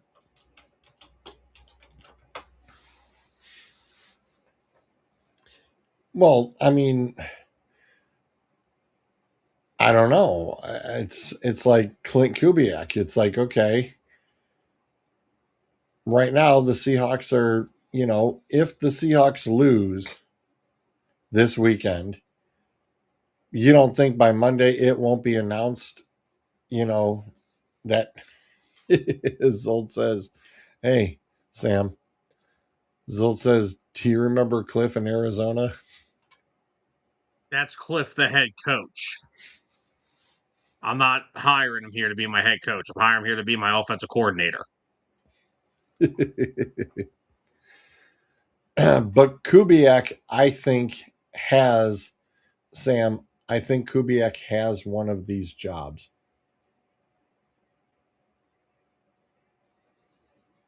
And I think that's why a couple teams have not said anything, because I think Kubiak has one of these spots. Yeah. And they're just waiting for Seattle to finish so that they can announce it. Because that dude had a lot of, both Kubiaks had a lot of interviews. Oh yeah, they're gonna get someone's gonna get them jobs. Yeah, but I'm saying the head coaching jobs. And I think that's why, you know, when they're talking about this morning, they're just like, there's a lot of teams still without head coaches. And it's like, well, a couple of them, it's probably because the OCs or the DCs are still in the playoffs. Did I see Robert with Tennessee? No, sir. That is the last spot I expected him to be at. I thought Robert was going to end up in Baltimore, to tell you the truth. I thought he was going to be in Baltimore. But, okay. I don't know Tennessee, they must have made him an offer that he couldn't refuse. And he just said, "All right, let's do this." Yeah.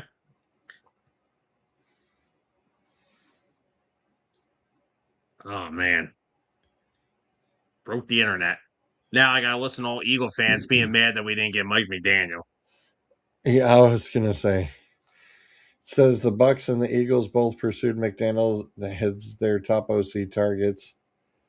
The Bucks were especially diligent in their courtship. McDaniel was engaged with them throughout.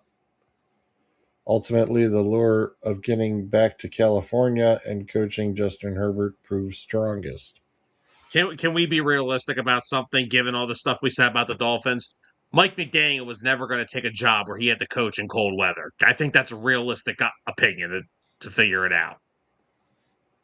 So I Right. don't think that I think that was the big turnoff with the Eagles, because you're on the Northeast, you're going to have to play in a lot of cold weather, and I don't think he likes to do that. And we saw their performances in the playoffs when they had to.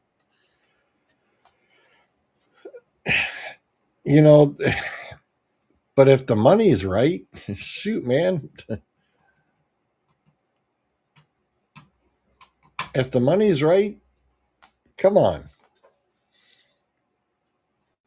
But yeah, that makes for a very interesting. If I mean, the only other quote unquote warm weather one would have been Atlanta, and that job's fulfilled. Yeah.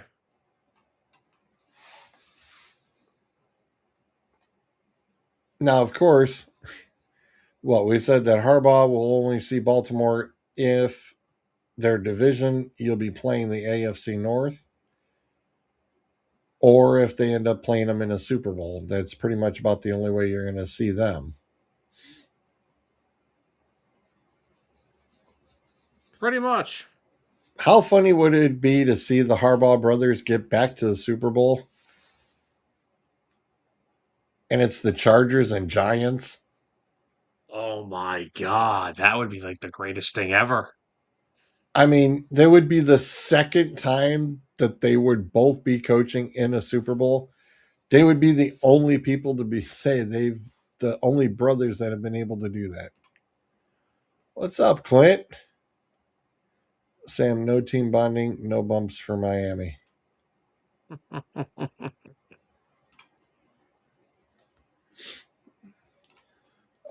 Teams are waiting on Kubiak. Yeah, because they're still playing.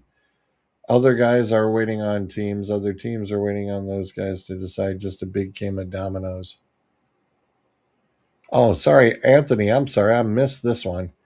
It's the same for Raheem Morris. I hate to say he's only getting interviewed because of the rule. Hold on a second now. Raheem's another one. He's not a good head coach. We saw that for 2 years in Atlanta. He will get a defensive coordinator job. Personally, George, you guys are in the market. Yeah, if Jim goes for HC, I'll take him as my DC. He runs some similarities to that system, so he's good DC. Look, there are just guys that are better coordinators than head coaches. Honestly, Correct. I'm kind of afraid Robert Saleh is about to learn that. I don't like. I'm just going to put this out No, I personally. agree. I agree with that I statement. I think Saleh earned the opportunity to be a head coach again for what he did this year. I don't like this fit at all, because I think Tennessee needed an offensive minded guy to develop Cam Ward. That's where I'm at with the Titans job. I don't think it was the right fit for Saleh. If I were him, I would have stuck around I would have sat around Santa Clara for another year. And when I get my two guys, and you know what? I got some nice young talent on that team now. Upton Stout turned into a great rookie corner. CJ West and Alfred Collins are going to be better defensive tackles in a year or two. Oh, not to mention, I'm going to get the best middle linebacker in the game and Nick Bosa back. Watch me roll next year, kids.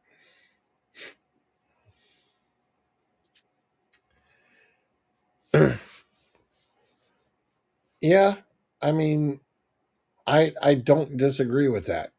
I really don't.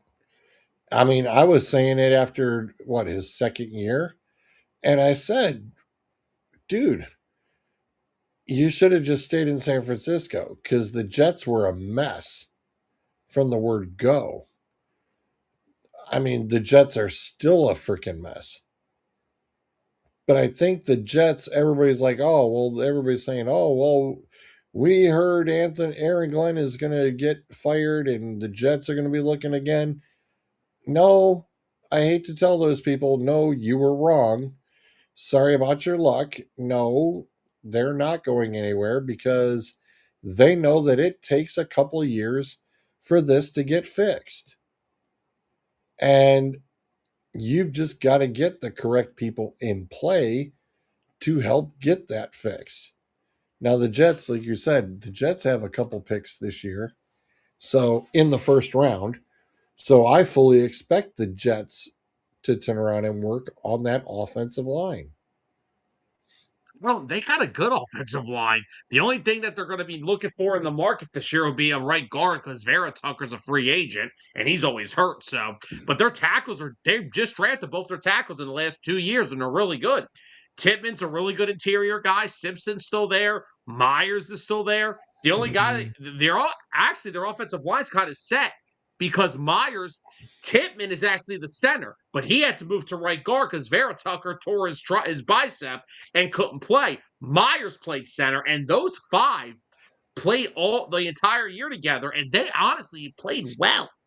They need to focus on their replenishing that defense now. Now that Sauce is gone, Quentin Williams is gone. They got to start replenishing that defense a little bit. Another wide receiver wouldn't hurt either. Yeah, well, I was going to say they need, um, they need an offensive tight end though too. Yeah, that is true. I was just going to say, I was just going to mention, I'm glad you brought up the point of the guard because he was going to be a free agent, but they also need they need a good tight end. They need somebody in there that's going to be able to make some plays. They don't Not have the draft anybody. for that. They don't have anybody Not for that. But it's you know, I know it's not going to be one and done. Do, do, do, do. No, the Browns had interviews set up Monday if the Rams lost. Clint, they actually had the 3 interviews between their second round interviews were all done as of today. The 3 guys that they were already setting up again for a second interview. But I mean, I'm not. I don't want anybody as far as the Ram side of things. Like Sam said, you keep Schwartz in here because guess what? Once the Winston thing is done and the whole thing gets flushed in 2029, you just need somebody to hold the seat and wait to see what shakes out of the tree in 3 years. And you're going to go from there. I mean, you're not going to want to have somebody who's just temporary for now. Like I said, pretty much Buffalo is already going to be doing that. Oh, Jesus. Really? Sam, you've been a bad influence on him. Thanks a lot. Oh, good, Leah. That's not on Thanks. me.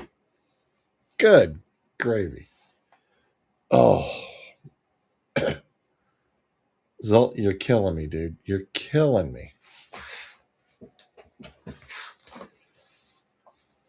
So, like I said, I think Schwartz. Pittsburgh, on the other hand, another one kind of late to the dance. Haven't heard too much from them at all. And the thing that scares me a little bit is Kubiak could be either Baltimore or Pittsburgh, and I don't like that, Sam. I don't either, honestly. I don't like that at all. I mean, Arizona hasn't said anything either, and especially at the rate that these guys like to go within the division, you know, a la Ben Johnson. Yeah, that's kind of a scary thought. But now that Buffalo has an opening, all right, Buffalo's going to get the scraps. So, who would you figure right now, if you're looking at it, Who do you figure you're looking at for the Buffalo job? I don't I want to kind try of to already. create a Timu 85 Bears. I want a goddamn offensive consistency. Fair enough, Ike Schwartz, but I don't want the defensive head coach, to be honest. I'm not saying you need Clint. Here's what I'm saying. I'm not saying you need a defensive coach right now. I'm not. I'm trying to be honest here. The Browns are fucked until this Watson thing gets out of here. What you need is right now is for someone just to get you through that. Then you go look for your Ben Johnson or your Liam Cohen or something of that nature. But right now, until this Watson contract is gone, you guys are kind of screwed. That's what you need right now. And you might as well bring someone who's been in the building for a couple of years that knows the organization. That's where I'm at with that. For Buffalo, I already said it. Joe Brady or Brian Dable. Both offensive coordinators for Josh Allen that Josh Allen had success under. That's where I'm going with Buffalo. I think it's either Joe Brady or it's going to be Brian Dable. Excuse me. Interesting that you're going with Dable. He coached. He helped develop Josh Allen. It's a good fit. But now I'm going to see. This is interesting to me. Like I said, I want to see now. I mean, what is Bean waiting for? You fired the guy yesterday morning. You mean to tell me that you haven't lined up anything yet from yesterday afternoon to sit there and go, hey, all right, I'm on the phone. You fired him yesterday morning. You're the president of football operations. Your butt should have been on the phone with 7, 8 guys going, okay, I need to line up some interviews. Let's go.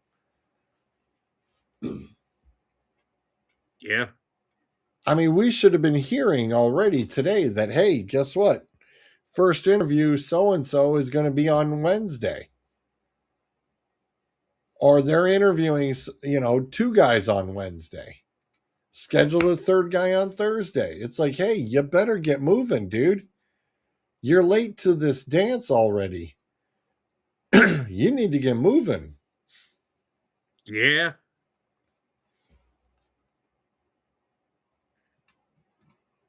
I mean, Sam, if it goes silent for the next 48 hours with Buffalo, that promotion, I would almost sit there and say, forget the promotion and you fire him anyway. Because if he hasn't done anything in 3 days, dude, what the hell are you waiting for? Yeah, pretty much. And I mean, like you said, they're already behind the 8 ball here. Some of the best candidates for their job have already been taken. So, Well, yeah, the biggest names so far have been. And it's like, dude, you better hurry the hell up. You don't have much to go off of.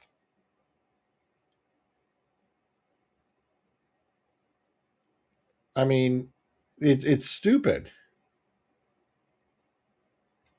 I mean, we haven't even heard any of reported interviews yet. It's like, guys, we got to get this thing. I'm sitting there talking as an outsider because I'm telling my team that right now. My top offensive coordinator option just left, went to the Chargers with a freaking team that hasn't won a damn thing. I got to get. I'm even saying this about my team right now. I'm telling you, there is a good chance that my team's got to get going too now. I need an offensive coordinator. I need to know what we're doing next year. So Buffalo, at least the Eagles have already started their interview process for an offensive coordinator. Buffalo we haven't even heard reports of who they would interview for their head coach. Like, what are we doing here, guys?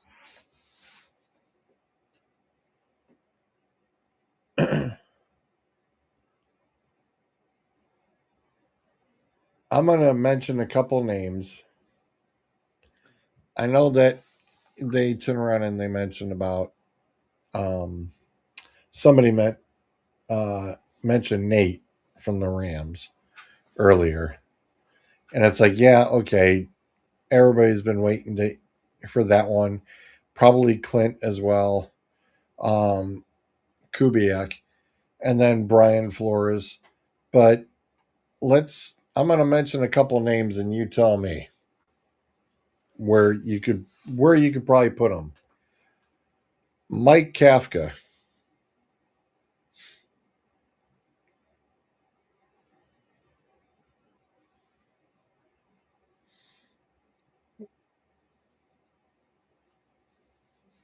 Yeah, I know, right? Kafka's not. I don't know if he's a head coach. I think he'd be a decent offensive coordinator, but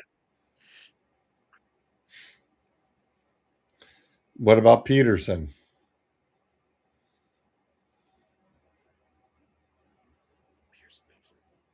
Peterson. Wait, what's his first name? Doug? What we talk? Oh, Doug's not. Doug doesn't. Doug's not interested in being a head coach right now. He hasn't expressed that at all.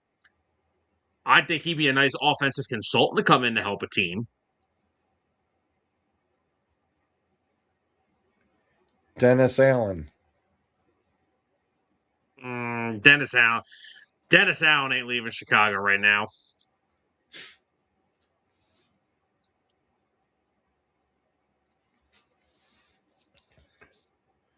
Joe Brady. Brady makes a lot of sense for a couple spots. Buffalo is a realistic one. I even think Arizona would have some interest. Maybe the Dolphins because of having Tua there. Maybe they try to get something out of Tua, but Buffalo's the most realistic option for Joe Brady. Chris Shula. Shula's getting a lot of praise from a lot of rumors going around about him with the possibility of the Steelers. And from what it sounds like he would take to with his staff there, they could build something with that. I think Chris Shula makes a lot of sense for the Steelers because I know where the NFL is going, George. We can agree. We know where the NFL is, but we know what the Steelers are. They are tradition, right? Defense, hard hitting. That's what they want to be. They haven't been that in years. Shula makes a lot of sense in Pittsburgh. Okay. But I would find it funny if he went to Miami like his dad. Really? All right. I would find that funny. I don't like the fit. I like the Steelers fit though. What about Antonio Pierce? Nowhere. I'm not doing that again. He said, "No way." Maybe Arizona as like a transition guy. Maybe I don't know. I mean, he's gonna be getting paid by if he gets hired by the Cardinals, he's getting paid 2 salaries because of the Raiders' stupidity. So that's why they needed Tom Brady to come in and be a minority owner. They needed some money. They're like, guys, we're paying like 7 coaches. That's what I said. The Raiders should assemble a staff of all the coaches they fired in the past 10 years. It'd be the greatest thing ever. What about Hackett? Oh God, why are you bringing up these names? I'm just going He's through the going on list. the he's going on the darkness retreat with Aaron. Get out of here. I'm just going through the list. Just going He's through the sitting in list. a he's sitting in a dark place with Aaron right now, contemplating. That's all. That's where he is. So no, we're not. No, he ain't getting no head coaching job ever again. You don't think so? No. What about Eberflus? Hopefully, far away from every team in the NFL.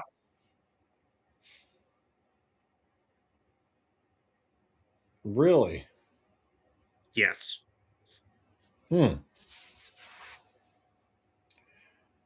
Interesting.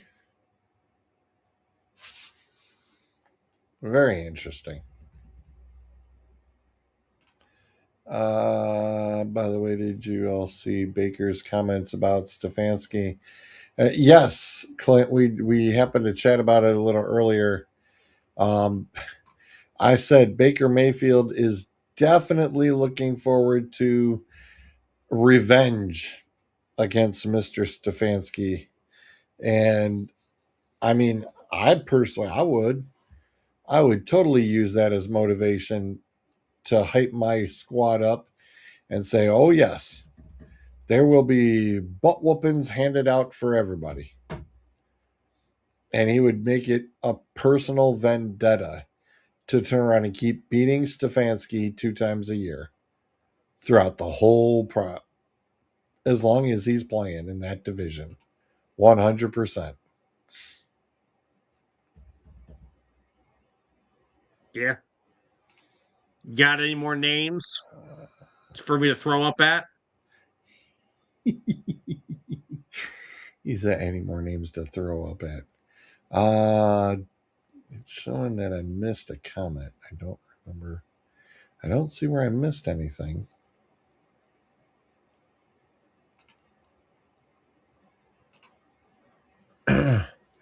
No.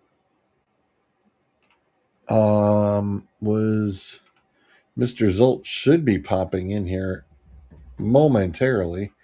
Just trying to have see if he was going to tag in on the ending of that before we got into this week. Since we went out of order anyway. But we're going to revisit this. So let's jump right into this week. The game that Bryce is saying, oh, looky. And it's a third bye week. Sam, I know you and Tyler laughed hysterically last night at that. A little bit. Not going to lie, a little bit. But as you can see by my nice little graphic grouping, yeah, we've got this as your NFC divisional for the third time. Sounds like a broken record. 49ers and Seahawks for the third time. Now we've got the Rams and the Seahawks for the third time. What has each team learned about each other? No defense. Except now, I think Seattle has shown that, yeah, the defense has been turned up a few notches. Sam, I don't know, but I think that Bears game, I think it showed a lot of weakness in the Rams offense, if anything. This will be a very interesting game because, like I said, it's always interesting to see a division opponent play each other for the third time. Yeah, and the Rams, you know, I know you went over it last night. When these guys have played each other, it's been just by a couple of points. I mean, Seattle went balls to the walls, went for two, got it, and won the game in OT against the Rams late in the year. I think Seattle's defense is going to be clinched just a little bit tighter in this game. I mean, they were just off to the races against the 49ers, who, yeah, we know they're dinged up and banged up in spots, but still, you got to play the football game. And of course, I sat there and Bryce was like, oh, yeah, they're going to beat them by 30. And I'm like, yeah, whatever. Yeah, it got ugly. And of course, he came in to remind me a lot that it was like, oh, look, 28. He goes, oh, yeah, they're going to win by 30 something. I'm like, uh-huh. Well, now, Sam, Bryce has come in and said, oh, yeah, they'll put another 30 up on these guys too. Sam, Yeah. your thoughts on Bryce's insanity? I think I'm all with the confidence in your team, but this is going to be a dogfight. There's going to be a good old defensive dogfight with some offense sprinkled in the end. Both teams have good offenses, but that Seahawks defense is amazing, and the Rams defense is matching everybody with what they need to do right now. It's going to be a close freaking game. It's going to be a punch you in the mouth type of game. And honestly, I'll tell you right now, Sam Darnold, I know I've seen what he can do with the football in his hands these past 2 years. We know what Matthew Stafford is. Once again, this game is going to come down to, I don't want to go too much into the Friday night gridiron picks, but this game is going to come down to which team can establish the run game better. Oh, it's Charbonnet being out for the Big season. loss. That hurts. That definitely hurts. But Seattle didn't look to skip a beat, though, Sam. For Seattle, it just looks like it's next man up, and Mike's just got them locked and loaded, and they're just going. And it doesn't matter. I don't think it matters. I think they're just ready to. I think he's got them psychologically set. Again, it's mental is which quarterback screws up first. And I know LA is not going to be too thrilled about going up to playing in Seattle after just playing in some frigid weather in Chicago. Yeah. Clint said, by the way, I like the setup. Thanks, Clint. And trust me, brother, got space for you right in this on the left side there of the DA logo, buddy. I got room. Don't you worry. I got your guys' spaces. You and Adam, we still got room. We got plenty of room. Got plenty of room over here. Don't you guys worry. We got plenty of room. Adam's having a holdout until I finally leave, so that's it's like Mike McDaniel and Vic Fangio. We don't like each other. Which, by the way, can I just say something? Used to build. Oh, Jesus.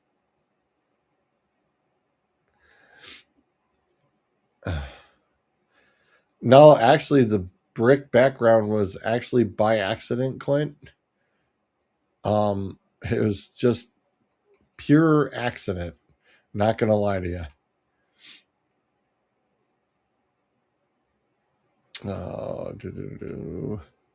Can I just personally say something that I'm part of a lot of toxic crap on freaking social media.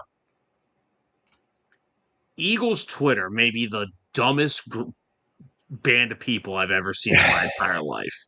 Now that Mike McDaniel's gone, we're fired. George, The world is ending as you know it. now we're firing the Super Bowl winning head coach. Oh my God. They're blaming this on the head coach. Oh, we can't get a good OC in here.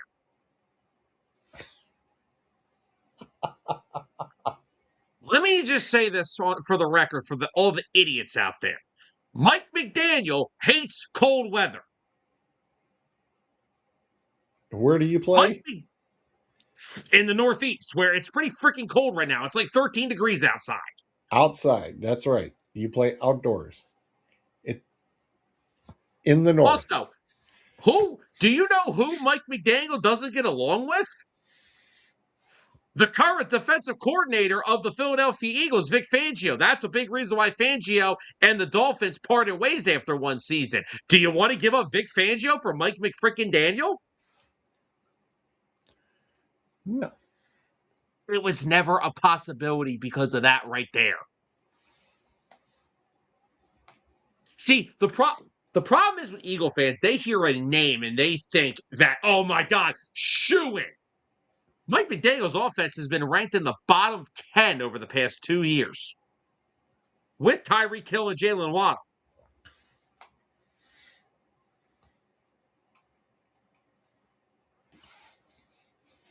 Look at the Lions. They didn't think McDaniel was a fit. It's all about fit, not name. Just because you're a good name doesn't mean you're going to be a good fit.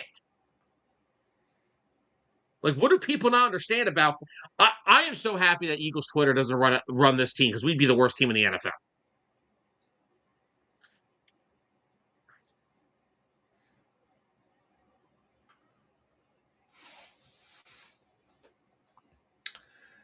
NFL. And speaking of Tyreek, this is going into his last season with the Dolphins. And of course, the guaranteed money was last year, but they still put a lot of the money on this back end into this last year. So it would be a $52 million dead cap hit if they let him go before June 1st. Who was that again? That's Miami for Tyreek Hill. Yeah, good luck with that. Yeah. Don't think you're going to turn around and don't think you're going to be pulling that trigger anytime soon.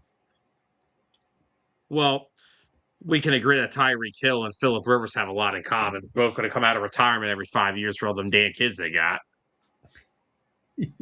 But there's a difference. Philip's going to come back every 5 years because he needs the health insurance. Somebody else is going to need alimony payments. Oh, wow. All right. Because it's going to be hard to run away from all those baby mamas now that your knee's fucked up. This is true.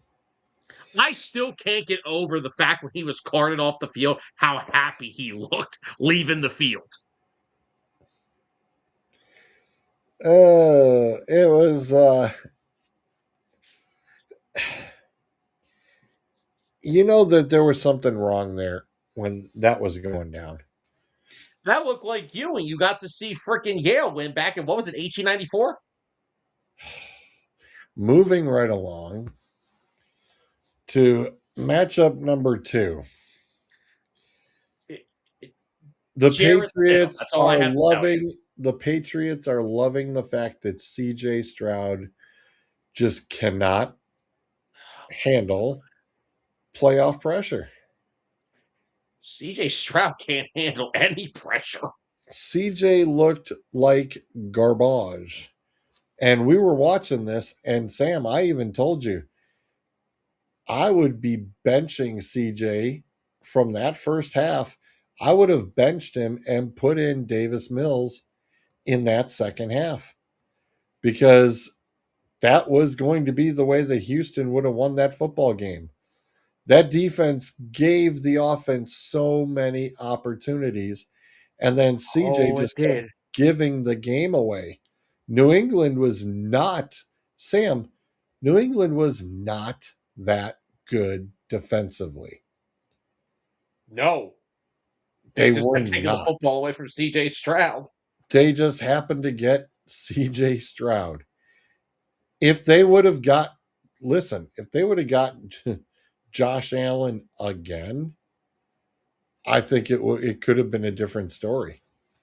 But instead, Josh Allen ended up with the luckiest team in the group in the Denver Broncos, who now the luck has run out since Bo Nix supposedly injured during the game. However, on those plays, going back and watching film, there is nothing that shows he was in any pain. There was nothing there. There was nothing at all. Clint says, hell froze over. I'm picking Sam Darnold to win a clutch playoff. I prefer the Ghost Whisperer than since he's not Sam Mono anymore. I knew Clint, it felt colder over here. Clint, hang on, buddy. Remember, he's still got one more game to go before he gets to the big dance. Now, of course, Bryce thinks he's the second coming of, for his squad. So, of course, he's smack talking around the house like nobody's business. I mean, surprising. Oh, he has been doing more smack talk. Oh, Sam, this one, you'll love this. We're watching the 49ers game the other night. And he's looking at, the Seattle's offense huddling up. and Cooper Kupp had just made a catch. And he's looking, he goes, "Who the heck is that?" He goes, "When did we get Cooper Kupp?" Hello, you have not been paying attention to your team. You are a fair weather fan. Get off the bandwagon. Get off the bandwagon. They just turned around and found out you have not been paying attention to the team. You're fired. Uh, uh, Unreal. I was like, dude, when did you not, when? I'm like, do you not pay attention? Apparently not. I could not believe it. no comment. Uh, his leadership is his demeanor. It's like after every drive, he would walk off the field with the defeated look. Your team was still in the game after. Absolutely. Absolutely, they were. But I don't think CJ's just he just looks like he hits a wall and then that's it. He just doesn't know what else he's supposed to do. And then he's taking too many chances. And it's like, come on, man. Granted, losing tight end doesn't help. It's his safety valve.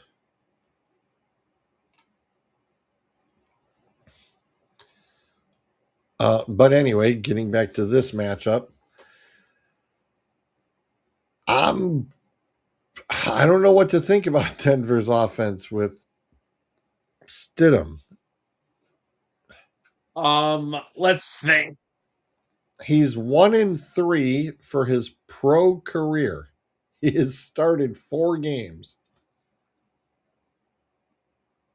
And I'm sitting here going, well, okay. Guess what? The Patriots have almost no film to go off of, boys and girls.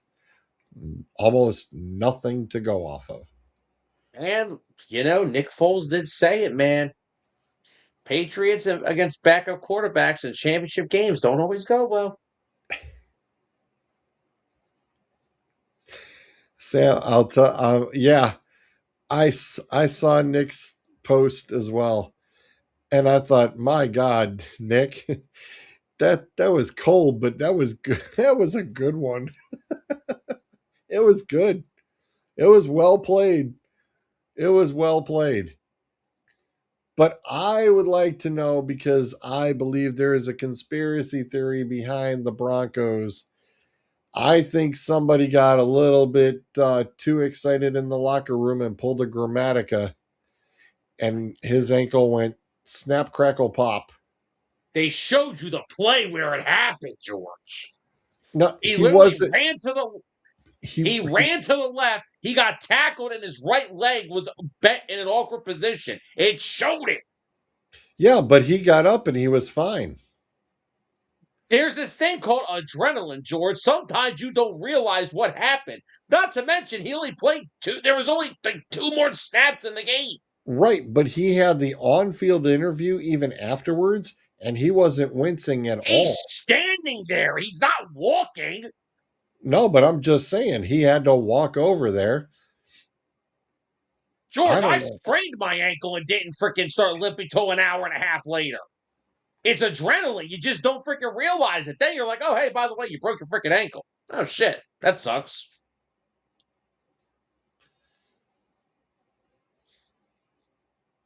Yeah. No. Hold on. No. We're not doing this. The What? biggest with the Texans, the biggest issue the Texans did was firing Bobby Slowick a year after they had him as OC. That is what has destroyed that offense. Since Bobby Slowick left, that offense has gone down every single year. If Drake May has 4 turnovers versus Denver, they will. Oh, absolutely. And Denver's defense is no joke either. Yeah, but you got to score a little bit for them to have a lead. So it'll be interesting. I will say that it will be interesting.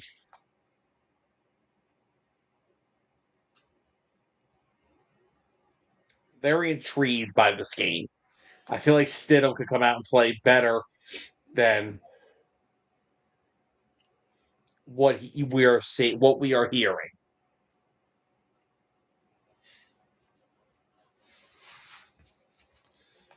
So Well, at the moment, they've been pretty quiet. Mum's the word on everything.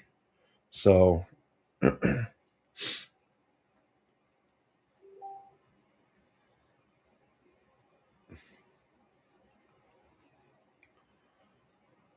so but no, like I understand like I think New England's gonna win. Unfortunately, I have to change my Super Bowl prediction because I did have the Broncos and the Rams. I didn't imagine Bo Nix's ankle to be shattered, so I have to change up here.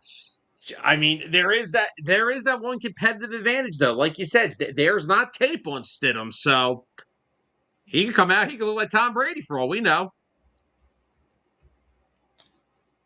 that would be interesting.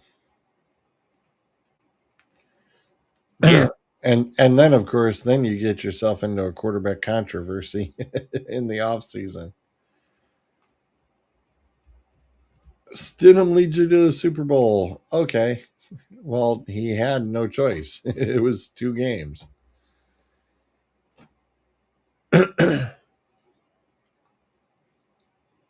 So no biggie there.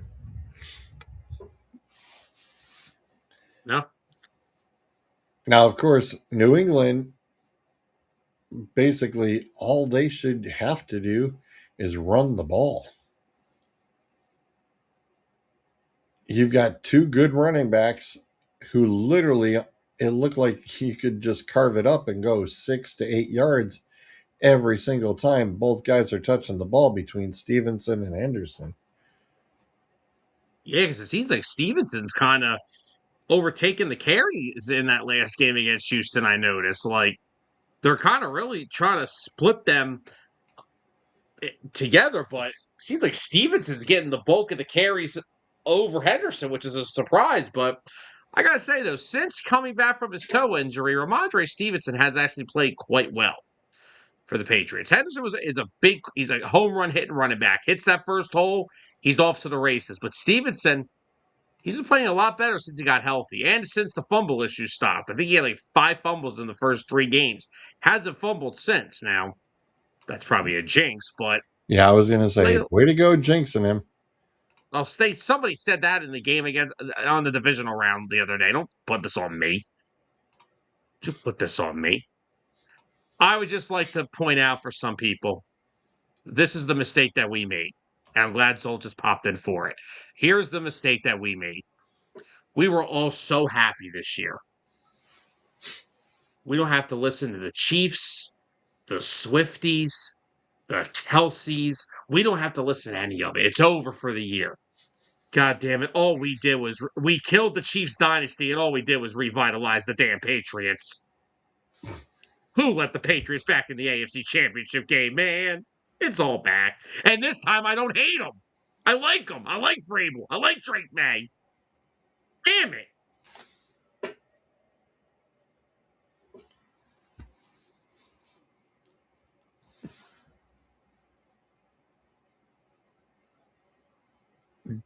Zolt, I I was going to say, he's talking. didn't hear a word.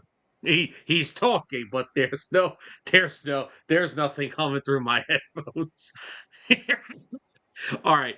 Welcome to the DA Zen moment. So I am going to be the instructor here. What we're going to do is we're going to sit here. We're going to hold our hands like this. We're going to hit the crowd with a nice and Zolt's not going to break something.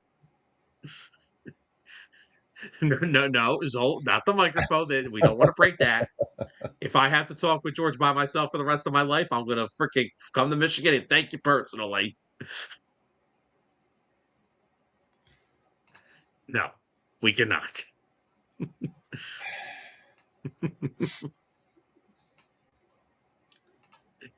It's like, what is up with his mic? Yeah, I'm about to say, I mean, can it really be anything with freaking having the new thing? Because that shouldn't be the issue. Mine's working. Yours is Yeah. working. It's on his end, he says. Yeah, I was gonna say, yeah, it's just the new program. As you guys probably can tell, the neat little new backdrops and stuff. I've basically sent StreamYard off packing. The money has finally showed up. What's up, Zolt? So Z- we are learning a little bit of the way the new setup goes for this program called Eve Mux. So it is All right. it is a very nice program, by the way. Um, I do like that. It's like, oh yeah, All it's like, right. So, sure. all right. So Zolt's going to have to sign language through Zolt's the entire Zolt's rest of the Zolt's show. trying to So, figure out basic settings. It's like, go to his mic settings.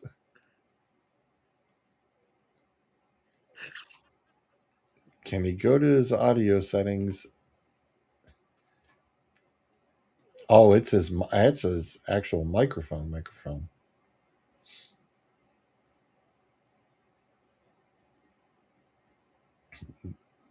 we're going to get a freaking picture one day of a microphone out on the front lawn in a broken window, which will be an HOA violation, by the way.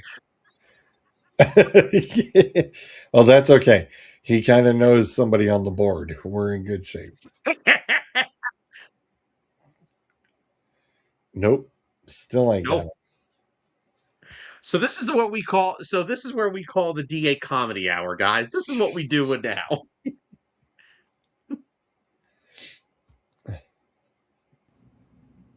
Okay. Oh, How's- there we go. Now we hear you. Okay. All right. That was fun. Yeah, Let's I was not going to do say that again. That was weird. Now I have just green screen.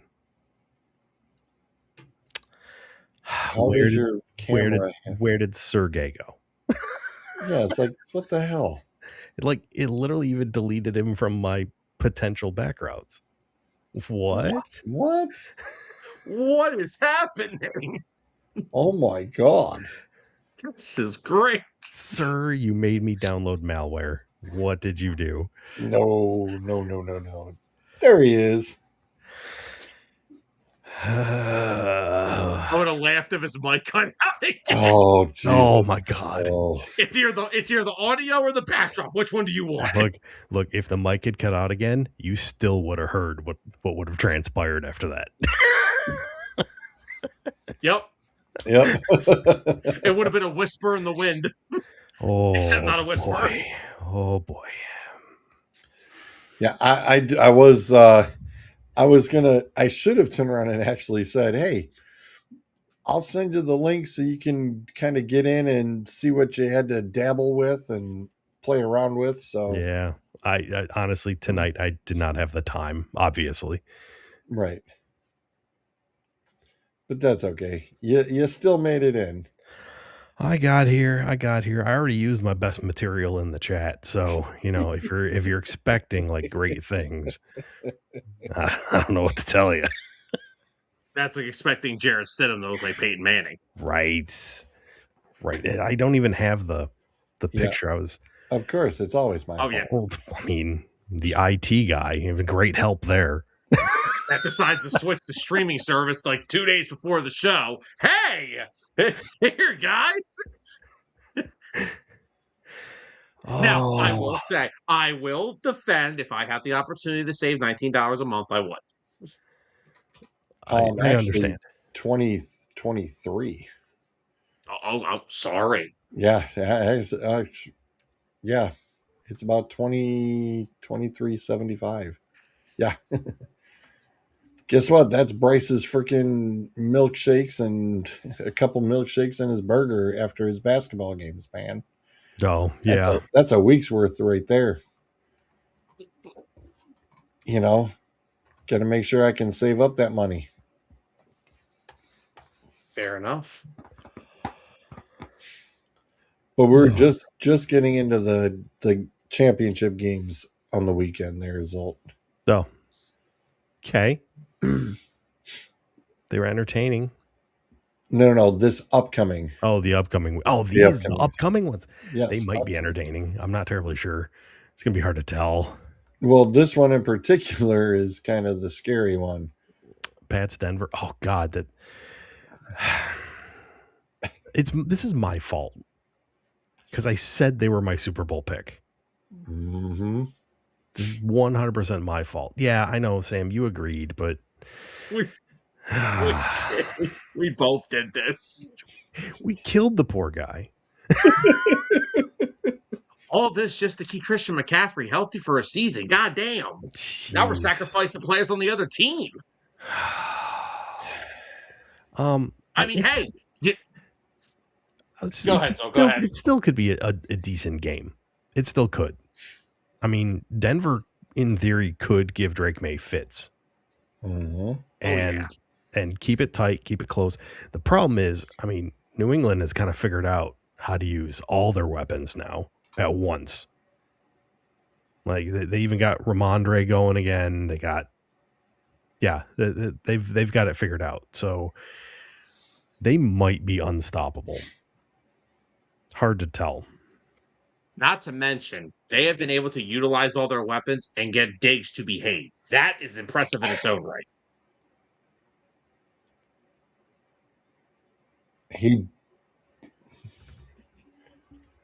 The hell? What did you do? Literally, my computer just went into standby while I'm on it. It's Gonna there's a weird issue with your CPU over there, sir. I'm gonna ask you to cease and desist with whatever the hell your new streaming platform is. I don't know what the heck. Why would your CPU go into standby? Literally, I'm literally typing in the spreadsheet trying to get the fill in the blank set up, and it just.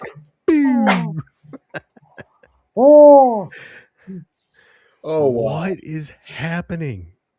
I'm going to wake up to so many group chat messages tomorrow of Zol just roasting George for this. Well, it's him typing in his spreadsheet. Now what he's doing on his CPU, that has nothing to do with this. Anywho. But yeah, no, what I was saying was before Zol, for some reason, just got knocked out of here was not only are the Patriots utilizing their weapons well, they're doing it and getting Stephon Diggs to behave in the process. Okay. Yeah. Well, you can go and click that studio mode button. Sure. His computer's giving him fits, so press random buttons now. Which studio mode button would that be, sir? Okay. So, you should. I was going to say, you did not come in through the editorial? I came in through your link. Oh, well, that would be why. Well, heaven forbid I use the link provided to me. Right. Does it even give you the share screen option? Yes, I do have a share screen. Okay. My issue is why I am in the middle. Is this why? So I can keep the peace?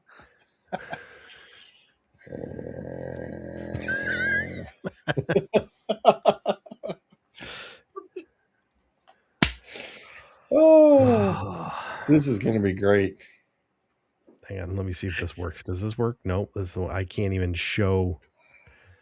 I can't even show chat on the screen. Oh, I feel like a pleb. No, well, like me. Well, we will have to work on how you log in through the editorial access.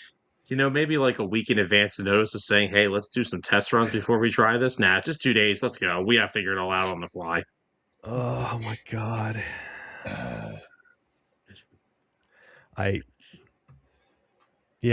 Go Denver. I don't think they're going to win, but go Denver. That's, that's what I got at this point. But then it's like, what if the Rams get in and then like, oh, great, Stafford gets to beat Stidham? Like, what the hell? Yeah, right? Because that's my Super Bowl pick. I had Broncos Rams. I don't want that now.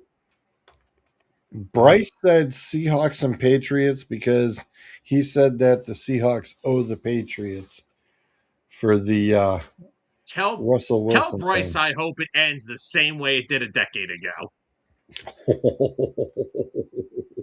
I ain't telling him. I hope he tries to throw a slant to Cooper Kupp and he gets blown up by freaking Carlton Davis. Wow. Wow. Speaking of which, Carlton Davis, amazing acquisition for the Patriots. Fantastic. Wow. That's all right. Zolt's happy. I'm not. At least Zolt has an offensive coordinator. I do. for I one. do. Had I heard of him before we hired him? Not really. But at the same time, reading up on him, I'm okay with it. And Like- not because he was Ben Johnson's groomsman at his wedding. Not for that reason. Wait, he was? Yes. Oh my god. Okay. Well, no, because like the only thing is like in the past half hour Zolt, Yeah. when it was an Mike McDaniel's going to the Chargers. I am, like I said, there are three things in this world that don't have brains. Most animals, children under 5 years old, Eagles Twitter. Yeah. You think we just lost like 6 straight Super Bowls because Mike McDaniel didn't come here. Oh, it was very What? similar here. But that's the thing. The name looks good. That doesn't necessarily mean he's going to fit well there. Yeah, exactly. Exactly. Not to mention, again, for our sake, Mike McDaniel has come out adamantly and said he hates cold weather. He doesn't like to coach in it. Well, coming to the Northeast isn't going to help you. Not to mention, do we also want to forget that him and Vic Fangio absolutely despise each other from their time together in 2023? So, unless Eagle fans want to fire Vic Fangio for Mike McDaniel, I'm good. I just I saw. wanted to go back to warm weather. Yeah, and I saw the meme out there of Mike McDaniel in Buffalo, and it literally was just. It almost looked like a snowman completely bundled up, just with his big shades on.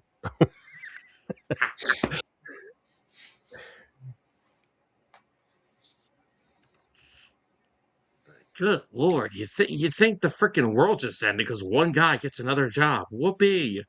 Right. Eagle fans didn't want Kellen Moore either. Look how that turned out. Yeah. I mean, honestly, look, the OC, the DC, the name doesn't matter. You get the right system guy who knows how to put the pieces together and make them work. That's the only thing that matters. And as far as I can't even think of the guy's name right now. My computer's got me flustered. Pinster. As far as he's concerned, he runs 12, 13 personnel a lot. So 2 tight ends, 3 tight end sets on occasion. Relies on the run and sets up the play action. And frankly, that is exactly the offense the Lions need. You have Gibbs and Montgomery, assuming we still have Montgomery. Even if we don't have Montgomery, we're going to get somebody to replace him. So you're going to have a 1A and 2B at running back. That's your focus. And you play action to St. Brown, to Williams, the trade guy who I will not mention, and Laporta. Sam, nothing but love from Clint. Yeah.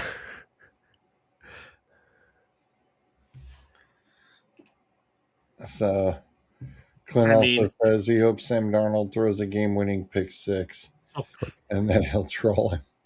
I'm not gonna hope for anything, but I am gonna say this. I think this is the week Sam Darnold turns into Sam Darnold. I was hoping for that last week. I know. It I know you happen. were. You got the opposite. Yeah, no kidding. Made him look like a friggin' superstar. I don't know how you can go off of the Super Bowl color logos with all the pinks and everything else in it. It's kind of difficult. Yeah, that's why they did it. It's kind of difficult to pull that one off, Anthony. Hold on a damn second. You're over here saying that you made him look like a freaking all-pro. The guy was 12 of 17 for I was gonna say, 124 yards. he Your bigger really problem didn't is do much. the problem is that you turned Kenneth Walker into prime Barry into freaking Emmitt Smith. That's what you freaking did. You allowed freaking Kenneth Walker to go ape shit crazy. And Robert Saleh went to Tennessee. Raheem Morris told you, go get Raheem Morris. I will say, and I know you guys talked about it earlier because I was there. It just feels like the Titans.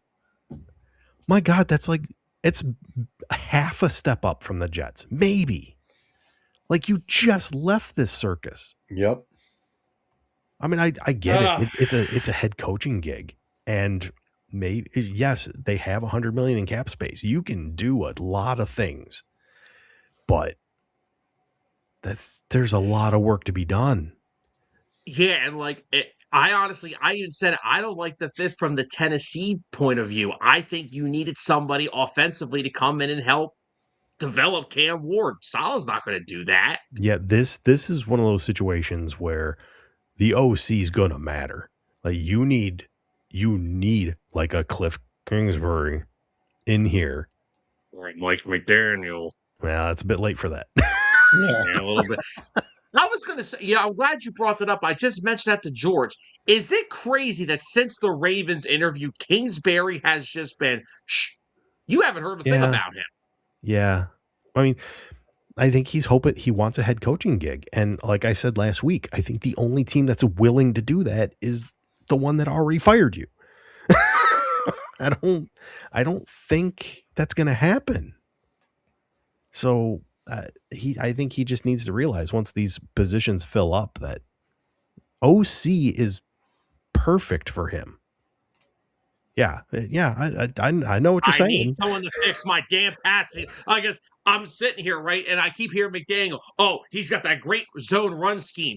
Jackass, I don't need a zone run scheme. I need to have games where I'm not going with no pass completions and a half. That's what I freaking need. I'm gonna.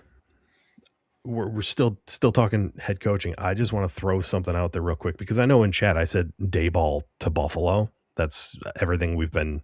Oh yeah, they love him there. What if Minter goes to Buffalo and Daboll ends up in Baltimore?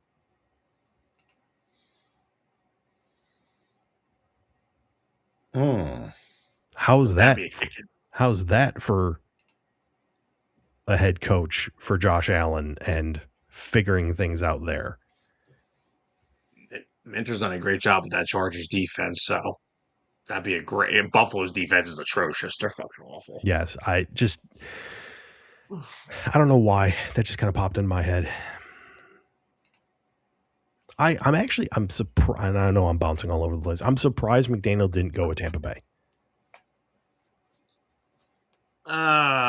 Yeah, because they were courting him heavily. Christ, the man might not have even had to move. Right. I was gonna say, dude. Reports are his wife is from California. Oh, never mind. That makes perfect sense then. So he also wanted to get back to California.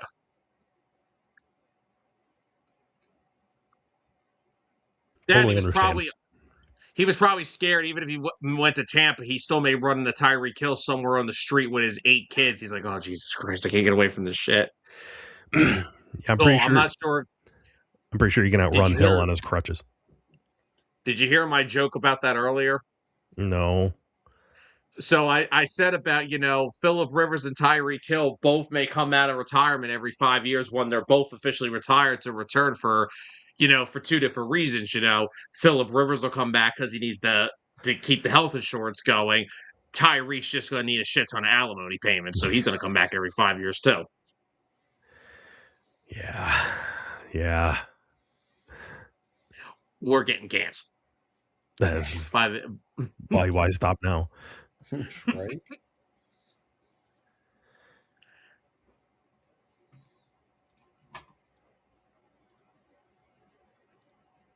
How are you doing there, Oh, I'm more or less ready to go.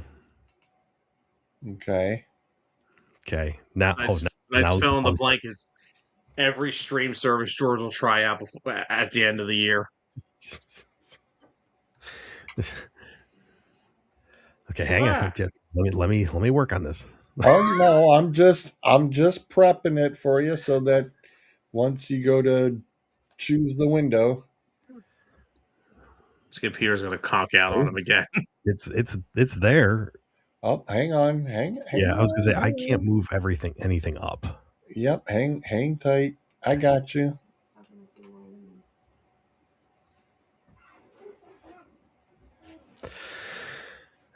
Quarterbacks who started a playoff game without having a regular season start.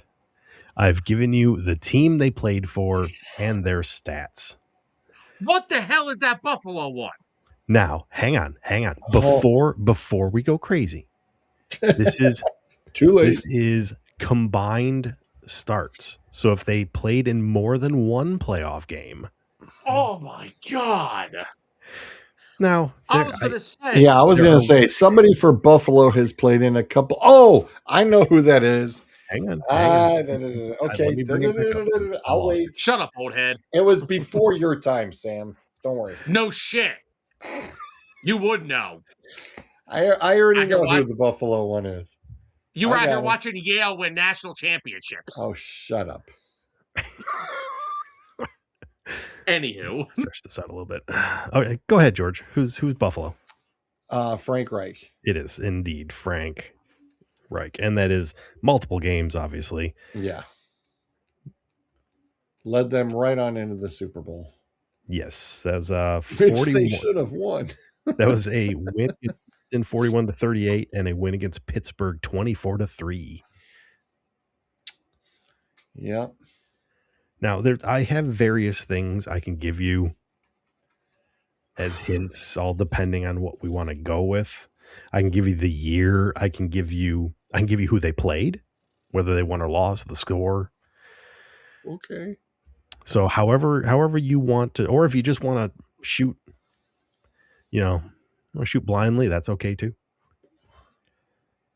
All right, let's go here. What I'm going to get a hint for this. What year is the Dallas one? George. It's 1972. Oh, son of a bitch. Oh, Roger Staubach. Yes. See, I told you George was the man to go to. Yeah, well, who else are you going to? he probably had tickets. It was a year before I was born. What are you talking about? I just happen to know. You were in high school Dallas at that history. point, weren't you? In the 1990s. Again, that was two games. That was a win against San Francisco and a loss to Washington. Is Washington Stan Humphries? It is not. Would I know Washington? I mean, the year would suggest yes. What year is it? 2021. Is that Heineke? It is. Yeah, I was going to say Alex Smith went down. Would be Heineke. Or Heineken, which I used to call him. Whatever gets you through the game. On those Washington teams, right. Damn right. Everything that's left is a single game. Okay. Yuffie, and you have here Oakland, so of course it's not the LA Raiders. You have it as Oakland Raiders. So I do have it as Oakland. Do we remember what year they swapped? The latest time. That's why I was gonna ask you. I'm like 90% sure. Hang on.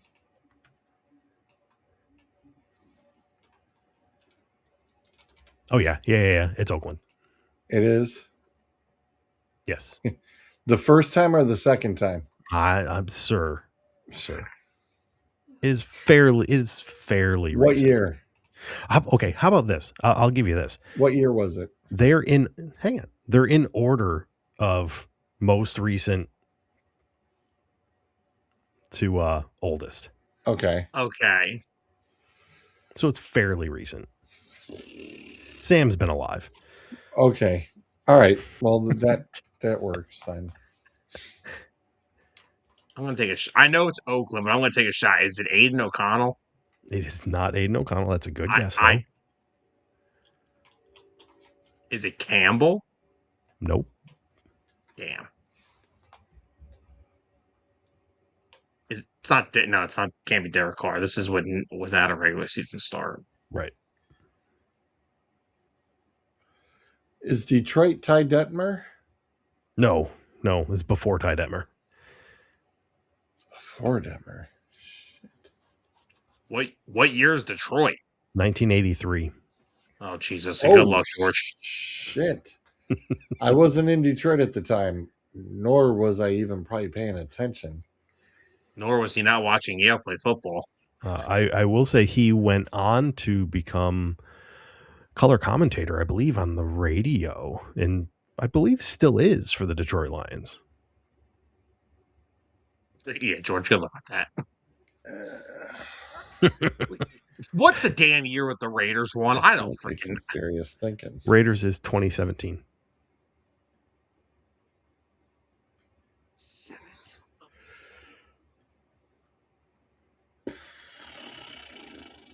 What the fuck was the damn backup? Who was their quarterback then? Seriously, I'm gonna have to go to Pro Football Reference. Oh my god! I know the name, I know who it is, but as far as did he actually have a career? Oh man! All right.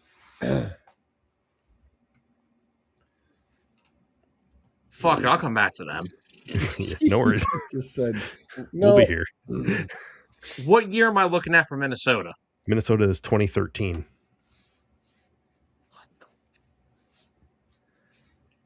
Okay.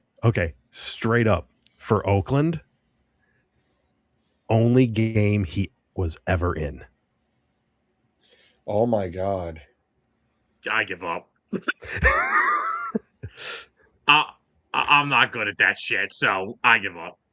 Yeah, they were. I was gonna say that was almost 10 years ago. Sorry. He appeared in one regular season game and then the playoff game. I don't freaking even know. I was thinking this is how I knew him. 10 years back. Came out of Michigan State. Wait. Was that Connor Cook? Yes, it was. Hey, there we go. No, because I remember so many times hearing his name during the pre-draft process in Philly. I'm like, dude, if I draft Connor Cook, I'm killing myself. All right, Minnesota. I'm going to go with a fucking name here. Christian Ponder. It's not Christian Ponder. Wow, I forgot that man existed. That's a good guess, Sam. Is it Tavares Jackson? It is not Tavares Jackson. Oh, no, that was 08 I'm thinking of. He was in Seattle like 2013. 2013. Yeah, right. At which point he was in his 4th year in the league.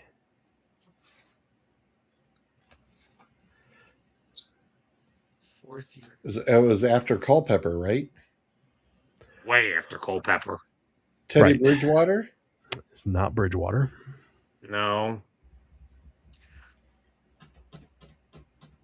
How many games did this guy appear in? A half? No, he has actually had a 10-year career. He's appeared in 104 games. Oh. His last year was 2020. Oh, damn. Clint, it is not Case Keenum. Good guess, though. 4 years too late. Hang on. I am going to clarify something that the title of the spreadsheet does not clarify very well. Quarterbacks who started a playoff game without a regular season start that year. Okay.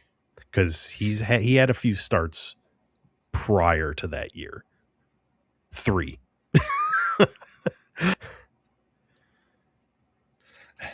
Oh my God, Clint.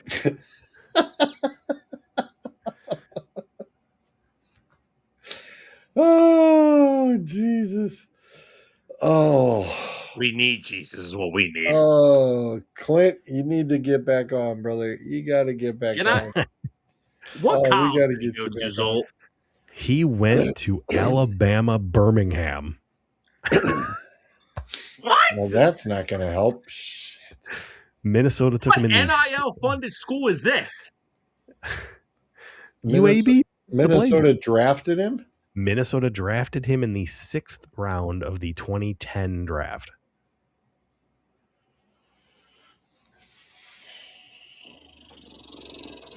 Oh my God, this is a freaking joke, right? 2010. They ended up losing this game 10-24 against Green Bay. Oh my Who was God. after Culpepper? George, you're way too back No, still. I'm thinking Culpepper, Bridgewater. Cousins was. No, he wasn't even. He was.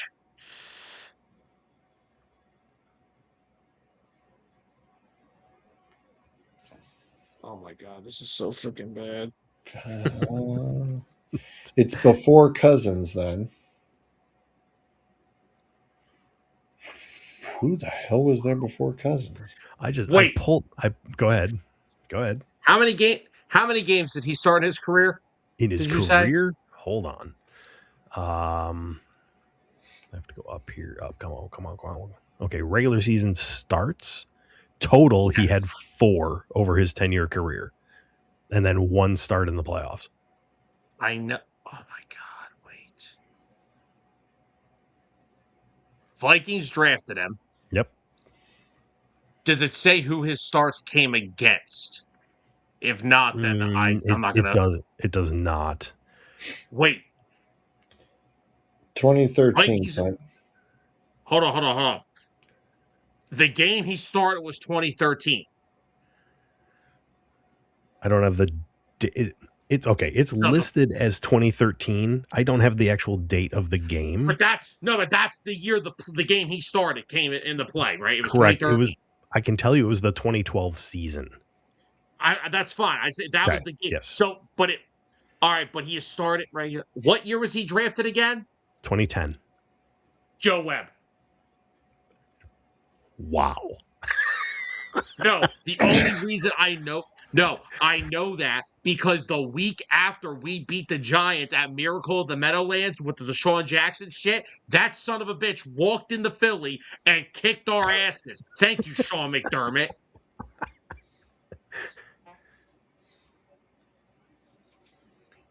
All right, I did all my years, old head. Get it done. Let's go, Yale boy. Yeah, I was gonna say I'm tired.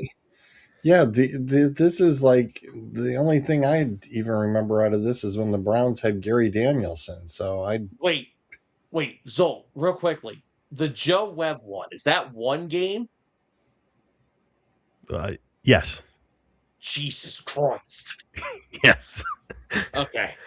Now I can look at my phone in peace because I don't. And George technically already named him. So let me go ahead and pull up Gary Danielson's. Oh, you got to be kidding! Because I remember him with Cleveland, not with Detroit. He went to Cleveland in '85. Yeah, this is 83. We're talking 83. So yes. Wow. Yep. Hey, Sam, look at that. Dumb luck pays off being a Cleveland guy. Yeah, he actually managed to appear in 10 regular season games. He just never started them. Wow. Which is kind of crazy when you think about it.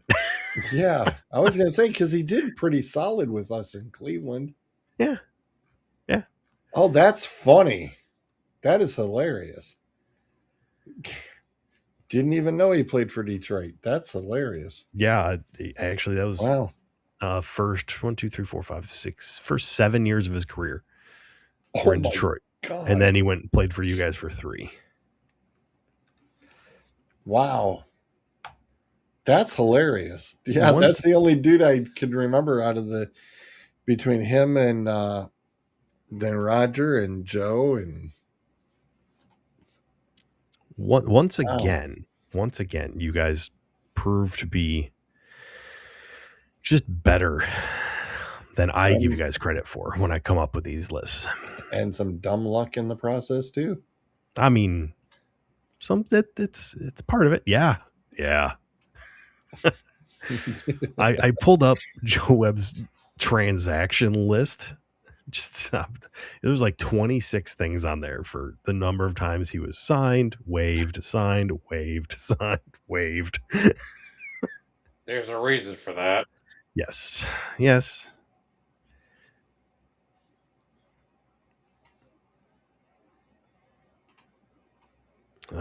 See, okay, I can create another one here real quick. You just need to give me a couple minutes. George Vamp. I know. All right, George. Here's I what we can do. I got you. Well, there you go. I got something. I got something good here. While Zolt's doing that, so Yale won in 1894. Can you tell me the stat lines of the quarterback and the running back and all that stuff? Bet the quarterback didn't have a whole lot of forward passes. Where'd Sam go?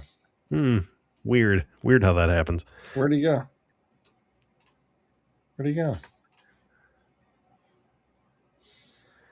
Okay, yeah. Make sure you bring him back before he leaves. He's there. No, I'm not gonna pull that. You gotta do a lot more to get rid of me, trust me.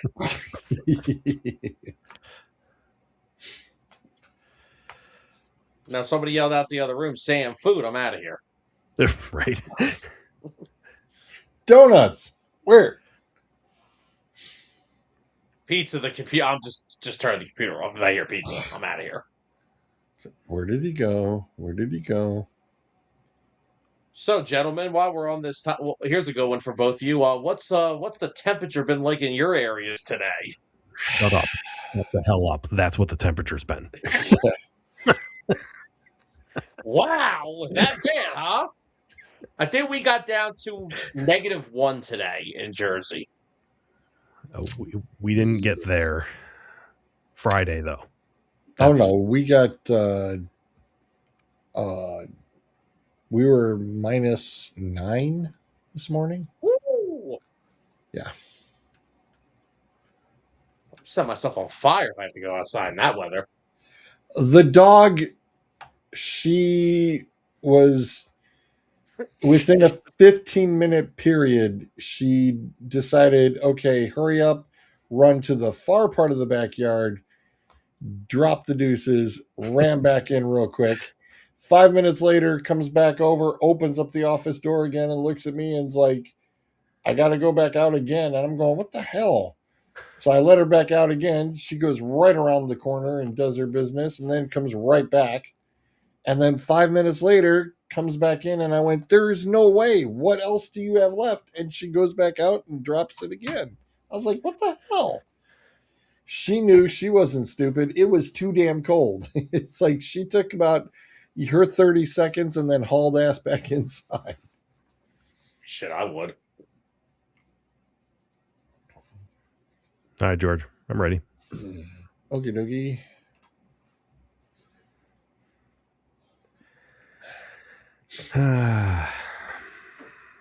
You're welcome. Biggest blowouts in the playoffs in the past decade for the NFL. All right. Wow. Really? Yeah, let's just put number 1 off the board now, please, and thank you. Okay, you're welcome. Okay. Okay. Number 5. Would that be Philadelphia and Washington from last year? It would not be number. Oh, sorry. You mean the 55 to 23? 55-23. Let's do the scores. That's probably the best way to. And I believe we're also one of those 38-7s as well. Okay. Against Minnesota. Okay, we'll do Philly against Minnesota. Would you like to hear something else that's kind of funny? Sure. You are also the other 38-7. What the hell? Who the hell did we play? Who the fuck did we play in the other? When the fuck did we beat someone else 38-7? Wait, was it the Giants? It was the New York Giants. The Giants 2022. Let's go. Okay. Yeah, my fucking fan base wants to fire the head coach.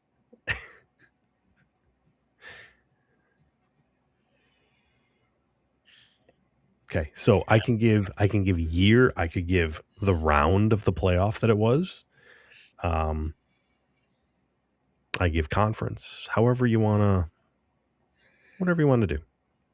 What's the year that 45-14 won? 45-14 is 2024.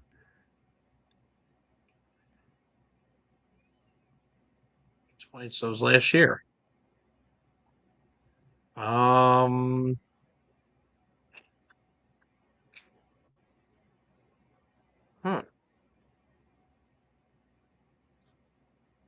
It was in the wild card round. I would fucking hope so. AFC playoffs? Indeed. This wasn't Houston and the Chargers, was it? Yeah. Damn it, Justin Herbert. We were both thinking the same thing. God damn it, Herbert. This is why Mike As soon as you McDaniel said had Herbert. AFC, it's like, oh, that's the Chargers. Okay, hang on 1 second here because I just want to make sure this is accurate. Feel free to, peruse the list here. I'm intrigued with that 30-0. Yeah, me too. I would love to know who that was.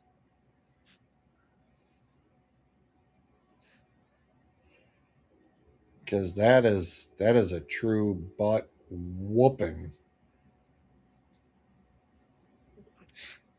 when you goose egg.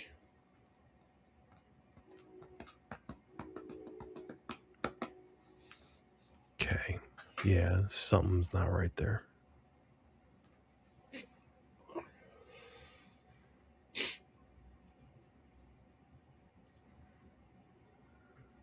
Sorry, gentlemen. They had something else here, and I'm trying to figure out what they're talking about because I think the year is off. No, the year was not off. So it was 2020. Okay, so exactly what we're talking about, the Houston, the 45-14. It was 2024. That's the 2023 NFL season. So it was not technically last year. The date of it was. Yes, it was the wild card round was January 11th to the 16th was the week. So this is not the 2024 season. It was the 2023 season. Correct. So it was Houston. But it wasn't the Chargers. And they beat somebody pretty bad in the wild card round, but it was not the Chargers. Was that Pittsburgh? It was not Pittsburgh. Was it whoever the hell won the AFC South? The fuck you says the AFC South, you dumbass. Oh my god.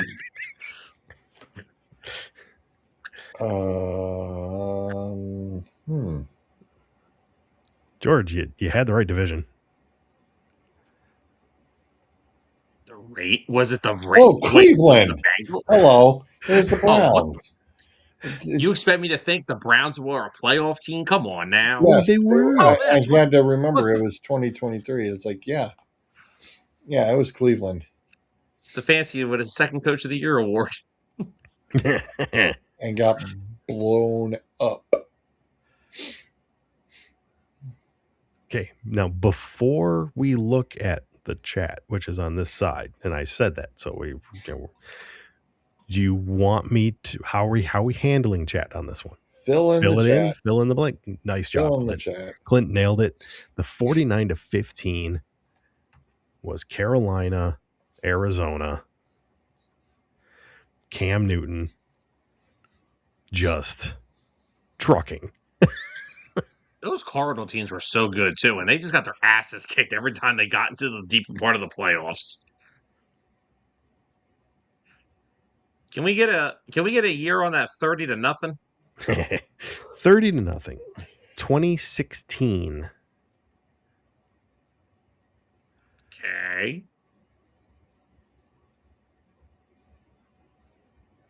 Which conference? AFC. AFC 2016. Okay. That the Is Pitt- Patriots. Patriots were not involved in this game. Was Pittsburgh involved in this game? They were not. Son of a bitch. Baltimore. Nope. Houston? No, wait, no. No, not 2016. Wait, were they? Not them. Was Houston involved? Oh shit! Oh, Yeah, Not on the good end. They were on the Not on the they good were end. on the receiving end of the butt whooping. Okay. Wow.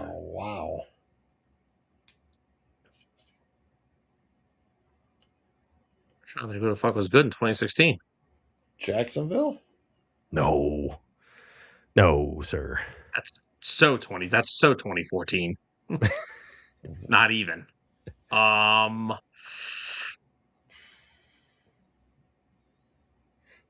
the Raiders? Is not the Raiders. Denver? No, Denver sucked in 2016.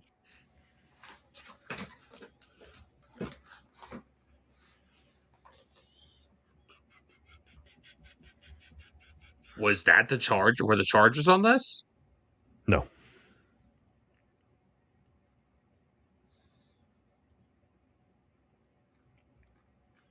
I'm trying to Miami? think it was not Miami. I'm trying to think what I can give you guys as far as hints that's actually not gonna just totally give it away.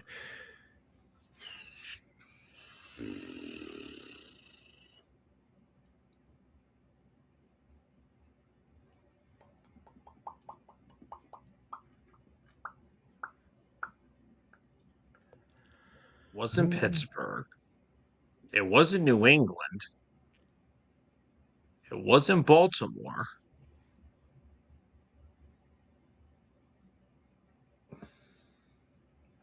Clint says the Bengals. It was not the Bengals. Was it the Colts? It was not the Colts.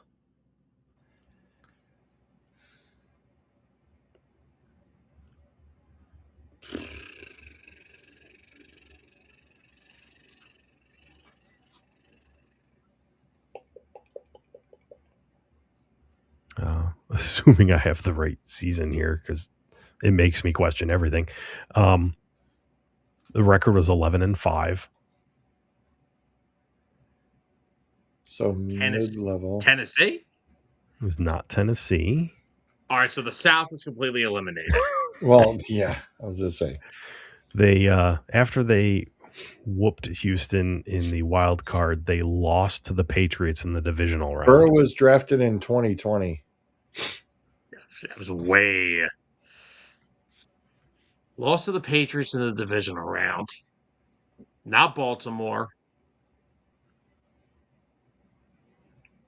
Not Pittsburgh. I mean, I could give you some of the starters, but I just feel that's gonna just No, don't do that. That's okay. Chiefs. There you go. The Alex Smith led Chiefs. There's Smith. There's Alex. Here. Well, I'm glad we went through the entire AFC. Yeah. Right. It's funny because I pulled up top players, and his top guys are obviously Alex Smith. Jeremy Maclin was your top receiver that year. Sharkhandrick West was your top rusher. The fuck on. Oh, did you just say Jeremy fucking Maclin? Yes. Oh my god. 1,088 yards. He was good when he signed with KC. Thanks a lot, Chip Kelly. Jackass. All right, you got 2 to go. All right. Year for the 38-13? 2017 wild card round. God, this wild card team sucked. 2016 season. Yes. AFC or NFC? NFC. Packers.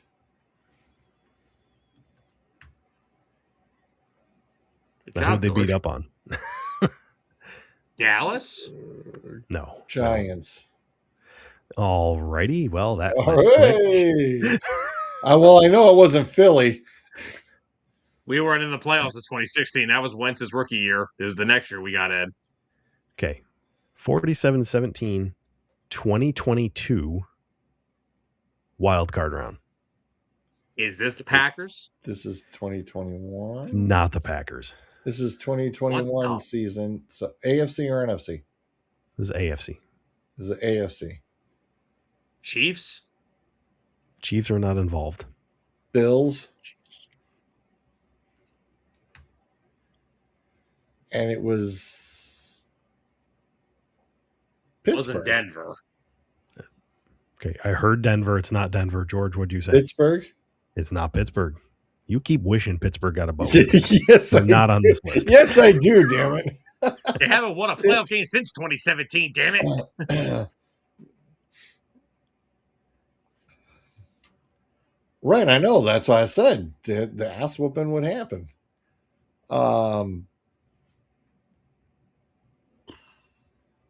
Who'd Buffalo play a couple of years back? Trying to think. Houston. It was not Houston. Okay. It's the 2022 season, you said? 2022 was the game. 2022 was the 2021. game, so it's the 2021 season. Raiders. It's not the Raiders. Took I asked. It's the 2021 season, so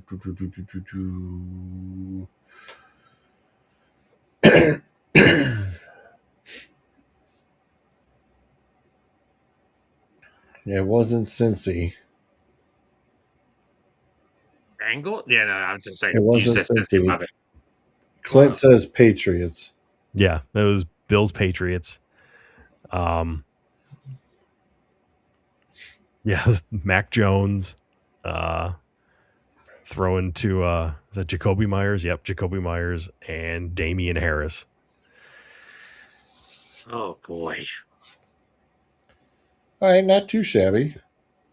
No. You guys did really well. That's kind of a hard one to get, just getting a score, because nobody remembers the score except the 30-0 is memorable. And obviously 41-6 is memorable.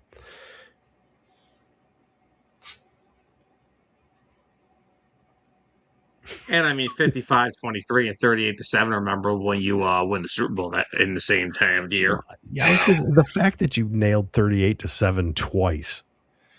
Yeah, that's in impressive. a 5-year period. That's pretty good. Well, the best part about the Vikings one was when the best part about that one, the Vikings scored on their first drive, and that was it. That was it. Case Keenum hit, because that was the year with the miracle in Minneapolis, the Diggs play against the Saints. And Keenum hits Rudolph in the back corner of the end zone, and after that, it was Jim Schwartz City for Case Keenum. Shout out Chris Long. I don't know why, but he's one of my favorite players on that 2018 Eagles team.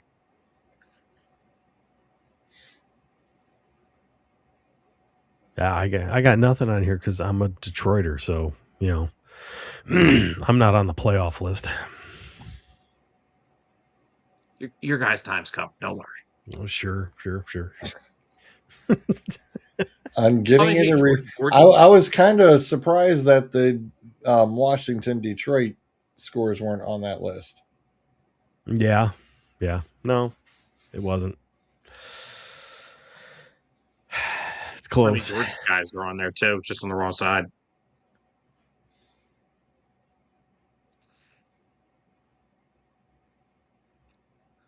The reason they only scored 6 points because the 49ers had like 49 injuries. It It has felt like it all season long. All season? Yeah. How about all season? It took the playoff game to finally injure McCaffrey. Listen, you're freaking. Listen, your guys' injury report should be the list. Should be the name of a hotel, like the Four Seasons. That's how many freaking seasons your freaking injury report's been going.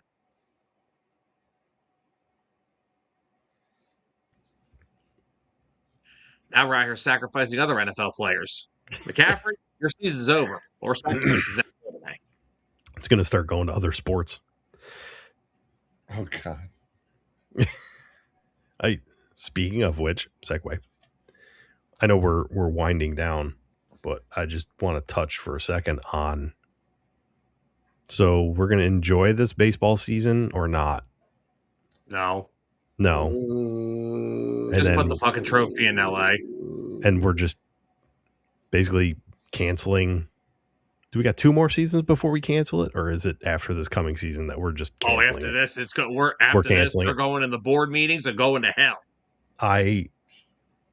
Anybody that's watched me on the show, I'm never been a proponent of a salary cap. I've been a huge proponent of a salary floor for Major League Baseball. Congratulations, Dodgers. You have now thrown me into the salary cap camp. You have to pair it with a floor. Yes. But because they're definitely not playing on the same field as everybody else. And no, along with that, you need full revenue sharing. Yeah. You can't just be pocketing everything. And we can't be having you pay a guy $70 million a year, but he's only making $2 million. They got to do something with deferring the money too. Yeah. There's no way he could defer $68 million a year into when he's retired 10 years later. Get the hell out of here. You sign the contract, that's when the money gets paid. Yeah. Because that's the big... Honestly, they may be able to get through this without a salary cap if the owners say, okay, we won't make you have a salary cap, but you're going to stop with we're going to get the furry shit out of here, because that's what's killing it. There is no way that you should be able to pay Shohei $70 million a year, then pay Yamamoto fucking $40 million a year. Oh, hey, Kyle Tucker, here's $60 million a year, by the way. Right. Yeah, So no, that's the big killer. Because again, I agree with some of the points. What's the one thing I said? I don't feel bad for millionaire athletes, and I don't feel bad for billionaire owners. Right. All the owners, I can say, most of them can spend sort of that type of money. But the Dodgers are only really able to do this because they are literally deferring 90% of the contract 10 years down the road. That not all teams can do. Right. So no, we got to do something with this deferring money shit. It's getting ridiculous. Yeah, you actually need true contracts. Yes. At the end of the contract, the player needs to still be playing, and all the money's paid out. Yeah, no more of this Bobby Bonilla shit. Yes. He's probably sitting there laughing at everybody. Which unfortunately means you're going to have to break guaranteed contracts, which that's going to be a pretty hard thing to do, because that's really the way to stop it is, okay, once a player retires, they stop getting paid. Mm-hmm. Yeah. I think we are dangerously getting into an area of possibly no baseball in 2027. I think we're real close to it.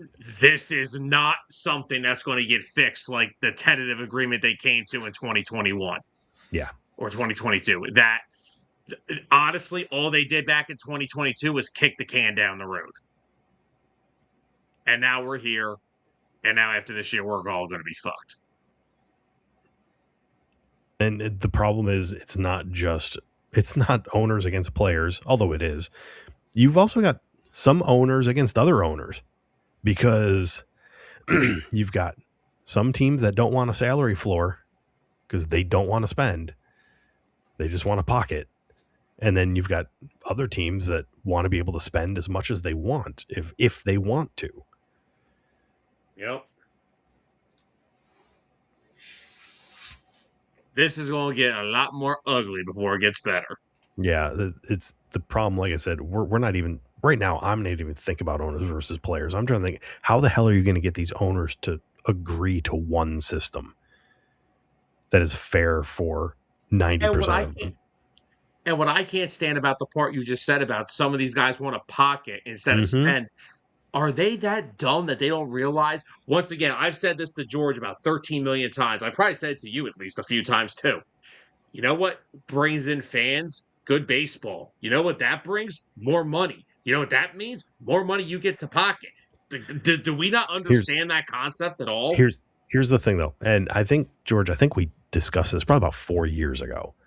Because we brought up the whole, teams losing money, et cetera, et cetera. I'm like, ain't nobody losing money, because literally pulled up the actual money without the money flow, but it's like how much they got from Fox for their TV contract, how much they got for this, that, the other thing. And then we pulled up player or team payrolls, and we figured out there was a minimum of 6 to 8 teams that with their player payroll, they did not have to sell one ticket and they made a profit just from national TV contracts that got shared among the league.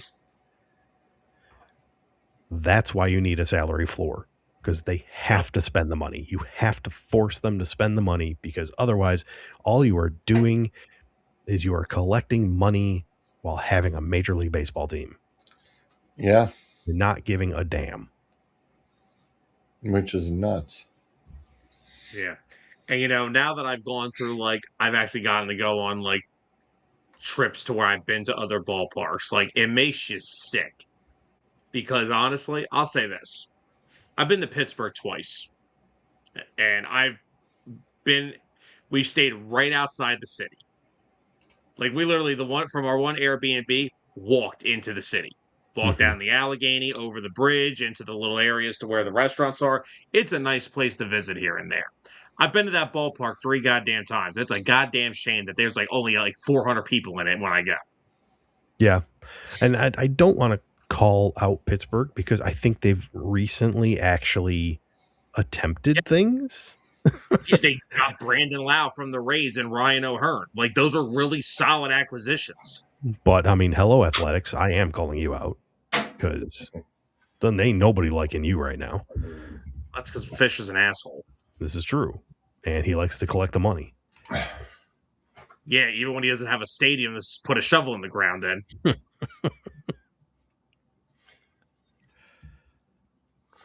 Alrighty. Real quick, how did Sergey? It went really well. Go? Because yeah, I saw different posts from multiple different classmates who went to it as well, and it looked pretty damn cool. It was pretty damn cool watching it. I don't want to say it's nice having him back in the fold, because there was only a certain segment that he was out of it. I mean, a lot of people just a guy leaves as a free agent and you're just like, oh, well, screw him. It's like, no, I 100% understood it when he did it. Yeah. And he said the right thing. He got up on stage and said it was a bad idea. It's like, it really wasn't, dude. I mean, you were trying to go out there and actually be a leader, because on the tour, you're never going to be a leader when Steve Yzerman's your captain. Right. I mean, everybody knows who the boss is. He wanted to go somewhere and be the boss. And I totally he wanted to prove himself. And exactly. Yeah. 100% understand it. Yeah. However, unfortunately, some of the people that rubbed the wrong way turned out to be part of ownership of the organization. So it took a very long time for this to come, and it needed to happen. I'm glad he got it done, and I'm glad that number's hanging in the rafters. And I thought that his video that he did just a week or so ago, that was very cool. Yeah. That was super, super cool. It's literally he was reading his letter to the Detroit fans. And I was just like, I had goosebumps watching it. I was like, that was awesome. That was totally awesome. Yeah. Like I said, when they started planning it, I think, towards the end of last summer, I think, when they mentioned, oh yeah, we're going to do this in January. That felt like 100 years away, Right. which is fine because it feels like it's been 100 years since he's been gone. But it kind of snuck up, and it's like, it's nice seeing things like that. So, I mean, I know he doesn't live here anymore. He lives back home, but it was nice having him back in town. It's just a good reminder of the old days. Yes. When he used to run the league. Yeah, and that was kind of the funny thing, because I remember that was literally because I had moved up there in January of 1990, and it was like the biggest thing. I mean, you had the Pistons and you had the Red Wings just rolling. Yeah. And I was a little, overloaded, going, okay, well, I'm going to have to learn this hockey thing pretty quick. It's like, where are you from? Cleveland. We don't have hockey. They're like, come on over here. It's a good place to learn, because man, they made it fun to watch.